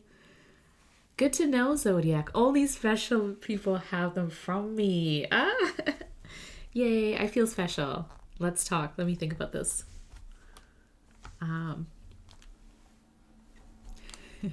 would definitely love a nib holder. There's no sample culture out here in the Netherlands, but I get them from 2 German shops online. Oh, that's good that you can get them online though, Dutch Bill. Even though maybe you may not have sample culture, but that is a good part about going to pen shows. Like, do you go to the Dutch show, or are you able to go to any pen shows, or even like meetups? Because then like at pen shows, you have people coming in, right? Like flying in or traveling out there. And I find it sort of tends to be a little bit more of that environment where you're at a pen show, so you're trying out ink. And then a lot of people sort of, you know, are open to giving people samples or even like letting you try a little bit of it. Olive, I needed to bring ink samples by the tables in LA. You brought a lot home? Oh, you did have them out though for people to try, which was really nice. And then you had your ink swatch books. But yeah, no, I agree. I tend to bring stuff. Like I brought back I had little baggies, right, of the stickers and the coffee crisp chocolate and stuff like that. And I actually brought a few baggies home, and I was like, why? Like, I would have just, you know, handed them out to whoever wanted them, basically. But I felt like some people I talked to, like all weekend, or Friday and Saturday, I was talking to people, and I forgot to give them like stickers and other things. And I think it's just like being at a show is overwhelming in itself. And so if you kind of have that, like you have to do something, like expectation of yourself, like give these out or, you know, show people this. It's kind of hard unless you're in that environment, like the after hours or something, where you're kind of like, okay, I can sit down and I can take out my inks and we can play with this stuff. But otherwise, you know, there's a lot of people there and it's kind of overwhelming overall. So I get it. Lexi will be at my table. She has bags of ink samples she's bringing. That sounds like Lexi. I live in a remote rural area and the Dutch meetups are always in the western cities. Okay, yeah, I got you, Dutch Bill. But it is good that you can access them online. And I mean, people are also open to doing ink swatches and mailing them and stuff like that, right? So It's nice when people offer, or you can sort of like, as you get to know people and talk about inks and stuff, if there's like people close to you or able to get ink samples out to you. It's kind of a fun way. But I have also ordered them from shops. There's a few in Canada that do ink samples, and so it's kind of a nice way of sampling ink that they may carry, and then later purchasing them if you like them, right? Or just like having fun with an ink sample and then moving on to another color too. Yeah. It's easy to get lost in the moment. I think of all those things later. Yeah. Maybe I need a sign. You need to... It's like as if we weren't already like trying to get to the tables that we want to get to and like make sure we don't miss out on the things that we wanted to look at a show. We also have to remember, you know, be social and give people things. A sample party. Sample parties are fun. Yeah. It is fun to be at like a meetup or a show or something like that, and you kind of sit down and just like play with inks and get, you know, play with the things that you got and explore, like discover also. Like I have, when all of Octopus, you took out your ink swatch books, I was looking at some of the pages and I definitely took a few pictures of some pages because some of those inks really were like, oh yeah, I don't have most of those inks, but they're shades that I would love, right? So it's always kind of fun to write down or swatch inks that later you'll look into getting. You also need to write it down in your planner of like in your to-do list. Give out my ink samples. Well, this is now dry, and again, similar to this one, we can see those shimmer properties, but I do like giving a little bit more space for inks, especially like when you're swatching them or when you're trying them out for the first time. Just give enough space and maybe do a few things like, you know, coloring an ink pony or coloring in a book that has fountain pen friendly paper, and letting those inks sort of play a little bit. I love that pink and purple combo too. That's the Wearingeul and Ferris wheel press, the purple and the pink. Those look really good together too. And then the blue and the teal, of course. The gold looks good with everything. Inks are so much better in person. I'm happy to carry around 40 pounds of paper so we can all talk inks. I know, I'm so grateful that you do that, all of Octopus, because that's a lot to carry around. And I love how you did it so efficiently. Like, you had your bags and your pouches and stuff like that, and everything was just like, I didn't realize how much you were carrying until you sort of started whipping things out. And I was like, whoa, it's like a whole ink lab in there, right? It's amazing. I was definitely blown away. Yeah, and trying out the different nibs was really interesting too. Because then you can sort of get a feel for, like I only have the Kakamori stainless steel nib, which will be soon in a Zodiac Pens nib holder. But yeah, I haven't actually tried any of the other Kakamori. I have tried them, but I don't have any of the other Kakamori nibs.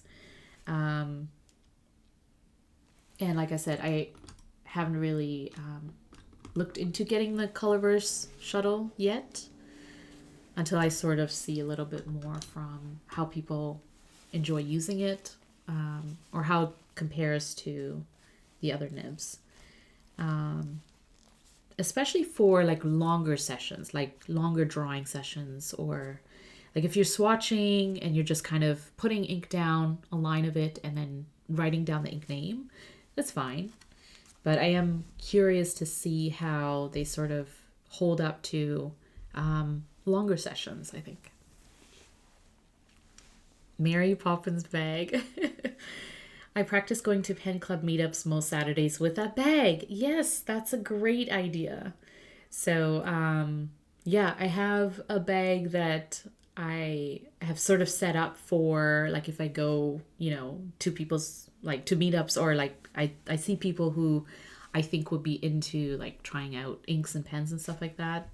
I think we all sort of need like the go bag. Your version of the Mary Poppins bag on a smaller scale, probably, because I don't have all those ink swatches and stuff to carry around.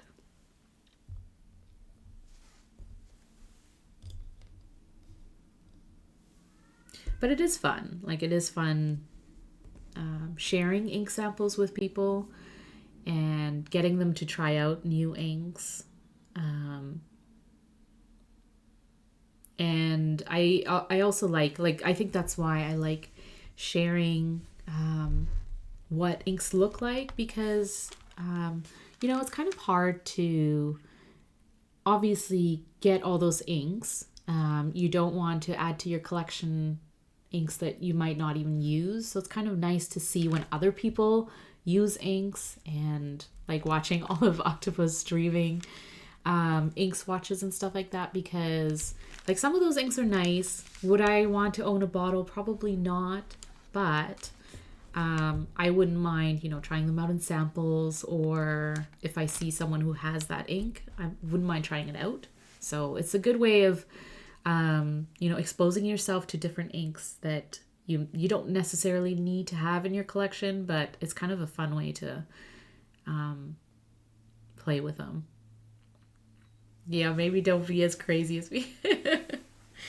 10 people hangouts are fun. And I love when people like you, Olive Octopus, bring all the goodies that you can then play with, right? Like, I love when Kimberly, all the hobbies, whips out a binder of fountain pens to try out, because that also can be dangerous. That's when you try the Aurora, like me, and really enjoy it. And now, you know, it's on the wish list, and among other things. But it's all good, and it's all just a bit of fun.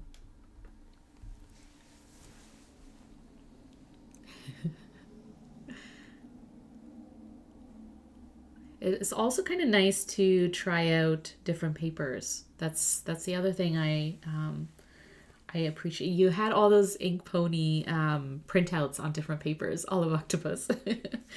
And it is kind of fun because we're used to, you know, Tomoe River and like specific notebook fountain pen friendly paper, but trying out paper that you could get as like loose leaf or in pads, that's also kind of fun to do.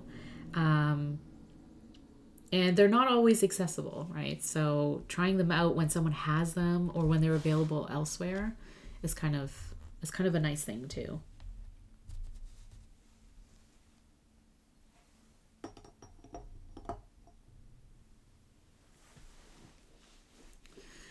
But yeah, so this has been fun painting with these inks. I feel like I need to paint a lot more with shimmer inks. I don't know if I do. I think I sort of stick to saturated and bright colors, but not necessarily ones that have shimmer in it. Yeah, so this one was another one where I used the Dominant Industry Les Falaises Étretat, and then the other two that are part of the Painter series. It's a really nice series in case you haven't explored the inks in that series, but it's really nice. Like the inks that were part of that collection are nice shades. And there's the Romeo and Juliet from Wearingeul. The Romeo one is really nice too. It's really dark, so I don't know if I would really use it for painting unless I was coloring in something. So again, that's why it's kind of nice to have something to color in, because I think a dark ink would be nice to color with. It just, yeah, I don't know how it sort of reflects in like when you're drawing on top of it. It's kind of nice in a fountain pen too, if you have a dark shimmery ink. I have a whole notebook of different papers too. There's so much about all this that's finding what's right for you. Yeah, exactly. You know, having different papers to play with and appreciate the different properties that paper can bring too. Especially with some fountain pen inks and some shades where they will reflect differently on different papers. I find that super interesting. Thanks, Miss G's. The inky artwork. It's so fun, isn't it? Like just playing with inks and having a bit of fun with it. Not worrying too much about what it looks like. Like this was just a field of flowers. But it was kind of nice to see the different inks and how they sort of look together.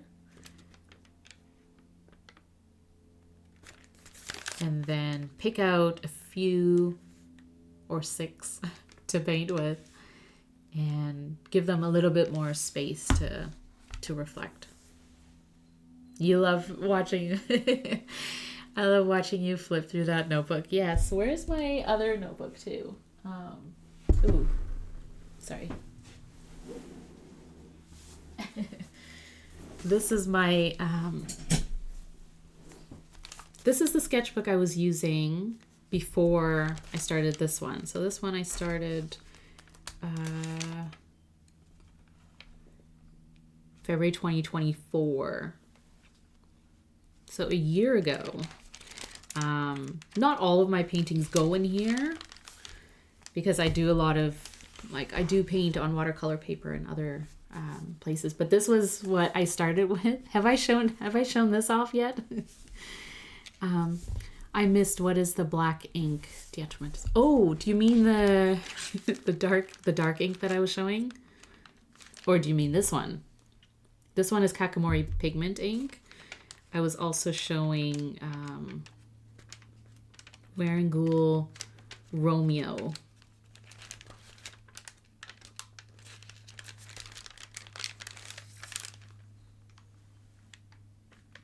That one. So that's a dark ink, and then this one is the pigment ink from Kakamori. Permanent ink, waterproof is more like it. So this is the sketchbook that I started exploring paints and sketching flowers in. So 2022 is when I decided to actually dedicate a sketchbook to painting and drawing in. And so initially I was using fine liner to draw flowers and mostly watercolor paint.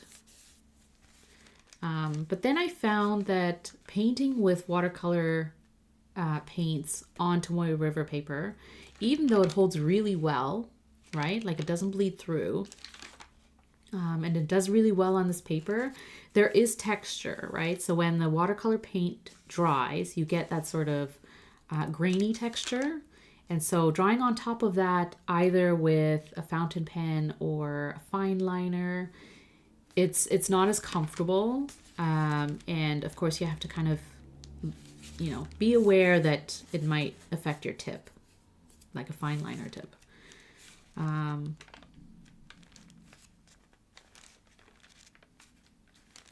But painting with watercolor paints on Cosmo Air Light actually is a little bit smoother than it is on TRP. That I have found. So Cosmo Air Light, I'm not a huge fan of writing on, but I am a fan of painting on it just because you get that, it's like a smooth paper, but also it tends to make the paints a little smoother. So yeah. Just the tip.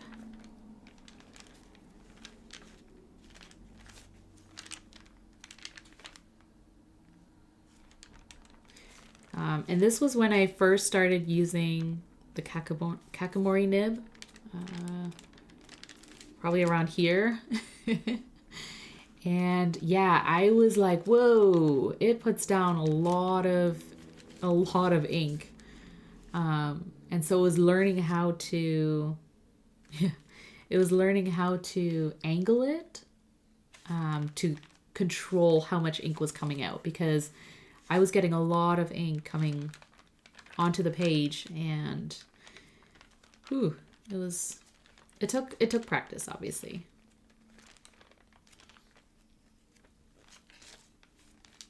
And then some inks that I painted with. So I actually used plotter paper, DP paper, to paint on. And it handles painting with fountain pen inks actually really well too. So I did a little bit of that, tipped them in.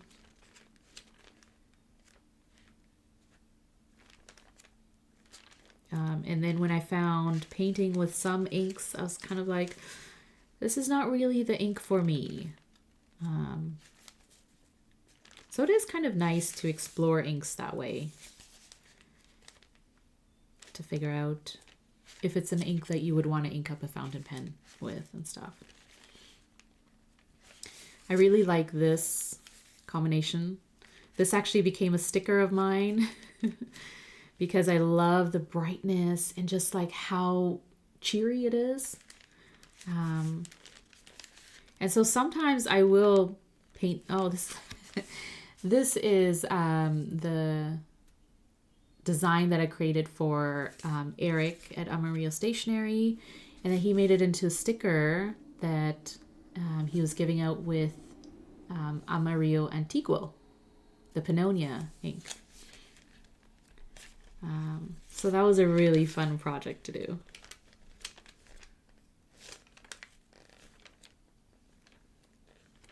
Yeah.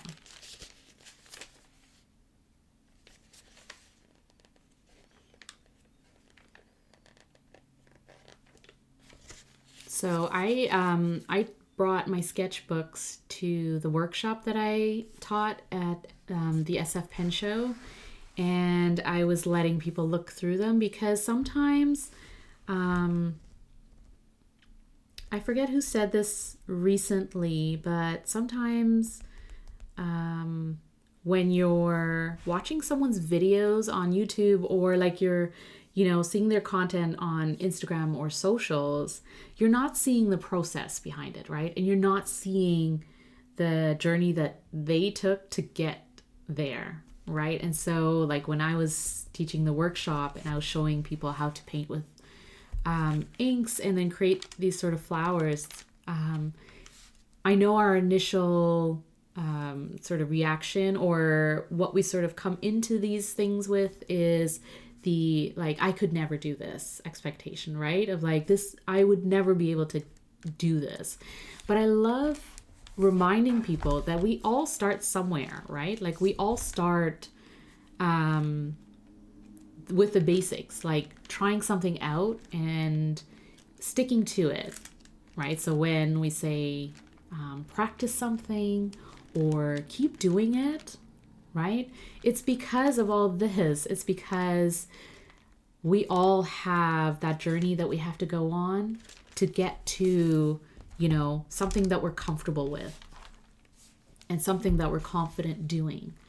And yeah, so it's kind of, that's kind of the nice thing about doing these things live or showing the process of making art. It's because getting there sort of takes experimentation, and it takes being brave and taking that risk of like it not turning out the way that you wanted to. But you know, part of the reason why I keep doing this is because that's the point. The point is you have no expectations. The point is it will become whatever it's going to become, right? And us forcing it to look the way that we want it to is it doesn't help. It just puts pressure on us, and it takes kind of the joy out of like just having fun, right? It takes the joy out of like playing with inks or whatever tool you decide to play with. And so it's kind of nice. And I always tell people too, if you're going to start making art or drawing or painting or exploring in some way, it is kind of nice to hold on to those pieces of art. So hold on to the watercolor paper and or start doing it in a sketchbook if you can. And don't throw it out, because I know that like even for me when I first started, I was like, oh, this is not that good. I'm not, you know, a huge fan of this. Even though I found it fun, I was also tempted to just get like rid of all that stuff, right? But when you look back on where you started and where you are now, it's really, really interesting and it's really fun. And you sort of do see that evolution. You sort of see that transformation of when you start doing something for the joy of it, and you sort of end up somewhere, and it can be, you know, surprising because you don't expect it to end up that way, but it's also kind of it's a nice reminder that we all have to start somewhere. And I love flipping through sketchbooks too, not only because you get the crinkle and you get the sort of, you know, I love old sketchbooks and I love old TRP journals and things like that. So you get the crinkle and it looks great. So hold on to your sketchbooks. If you haven't started painting with inks or just exploring them, start an ink swatching book, and one day you will have what Olive Octopus has, 40 pounds of ink swatched paper. But it's all just fun, isn't it? Well, this was really fun. Thank you, friends, for hanging out. If you were lurking or just watching in the background, or if you're watching the replay, either way, thank you so much for being here, for being you, and for being part of this community. Yeah, thank you. Yeah, I loved talking about all the different types of ink and stuff, and we'll have to do this again with a different set of inks because I have so many. Oh, I updated my fountain pen companion. If you're on there and you can sort of keep a tally of your inks and stuff. So I did it yesterday, and I'm up to 138 bottles of ink, which sounds like a lot, but also it's like, I think it's manageable. I think it's like for the amount of like different shades that I have. I was also gifted a bunch of them. So yeah, it's just like, thank you, Olive Octopus. Thanks for being here. Lurking in the background, Zodiac Pen. Yeah, you need to be prepped for Baltimore. And have fun. Have fun at the pen show. If you're going to Baltimore, have fun. Skogsy, Zodiac. Yes, everyone is going. Have fun. And share. I'll be lurking on Instagram watching your videos and photos of what you take to the show. You're starting 4 new pens? Oh my goodness. Well, good luck. You'll get it done, right? Oh, I did see a few photos.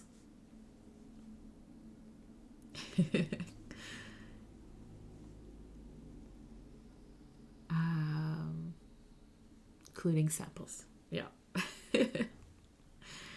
Your process in the class was very good at walking us through. Even I was intimidated and skeptical about getting there, but we did. Yes, exactly, Olive.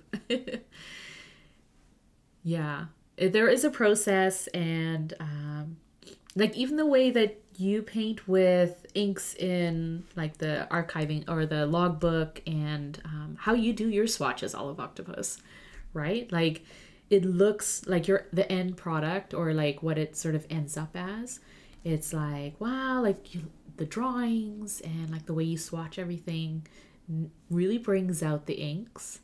And I think that's part of the process of playing with ink, is like letting the ink property shine through and letting the ink sort of like play on paper, right? And yeah, if I can show, if I can make people a little bit more confident in playing with inks and having fun, then I will do it, because I enjoy that. I looked at my bottle and sample numbers this morning and had a moment. When asked, I tell people they could look at my FPC, but just don't tell me. I'll take a look. Oh no, it's all. But also, you have to kind of go through inks to know about inks, right? And deal them. I'm just as surprised as anyone when something turns out kind of good. Yeah, same. Like especially like so the thing I found about doing it on live streams is that I'm already kind of like distracted, right? Because I'm like looking at chat, or I'm doing this, I'm doing that. I'm trying not to spill the ink on my table, on my desk. And so I'm kind of distracted already, thinking about other things. And as I'm painting, I'm kind of like, oh, like, please don't let this just become like a big blob of swamp water, right? Like, I like swamp ink, but I don't want my painting to be swamp ink. So please just let it sort of become something that's, just close to what I want it to be. But it's a good practice for me too, right? To get me out of my comfort zone, and to show people that, like, as distracted as we all are with things that are going on in our lives, we can take a moment just to unplug, have fun, and let it become whatever it's going to be, whether or not it's good or not according to our opinions. But when it turns out good, it's like, yes, I did it. The slight distraction of streaming helps me not overthink. Yeah, you probably draw better because you're not focusing so much on like what you're actually creating, right? You're kind of focusing on other things. So I totally get that too. So good luck, Zodiac Pens. Good luck, Skogsy. Good luck, everyone at the show. Have fun. I will probably stream. I'll be back to Wednesday, Friday streaming next week, I think. Especially after I just left Zodiac Pens hanging on Monday. I'm not gonna promise Monday because I don't know if I can do that. But anyways, I'll post on socials as always if I'm streaming, and I'm gonna do.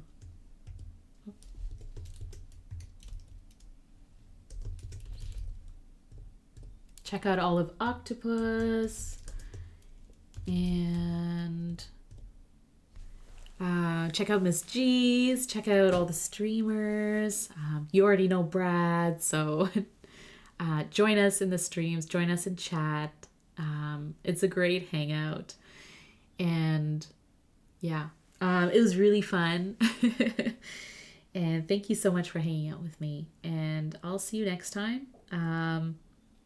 Whatever we end up doing, painting, ink ponies, talking about planners, journals, all that stuff. Dutch Bill, thank you so much for hanging out. Thanks for being here. I appreciate you all. Go play with stationery. Have fun. Have a great rest of your week. And I'll see you next time. Okay, bye.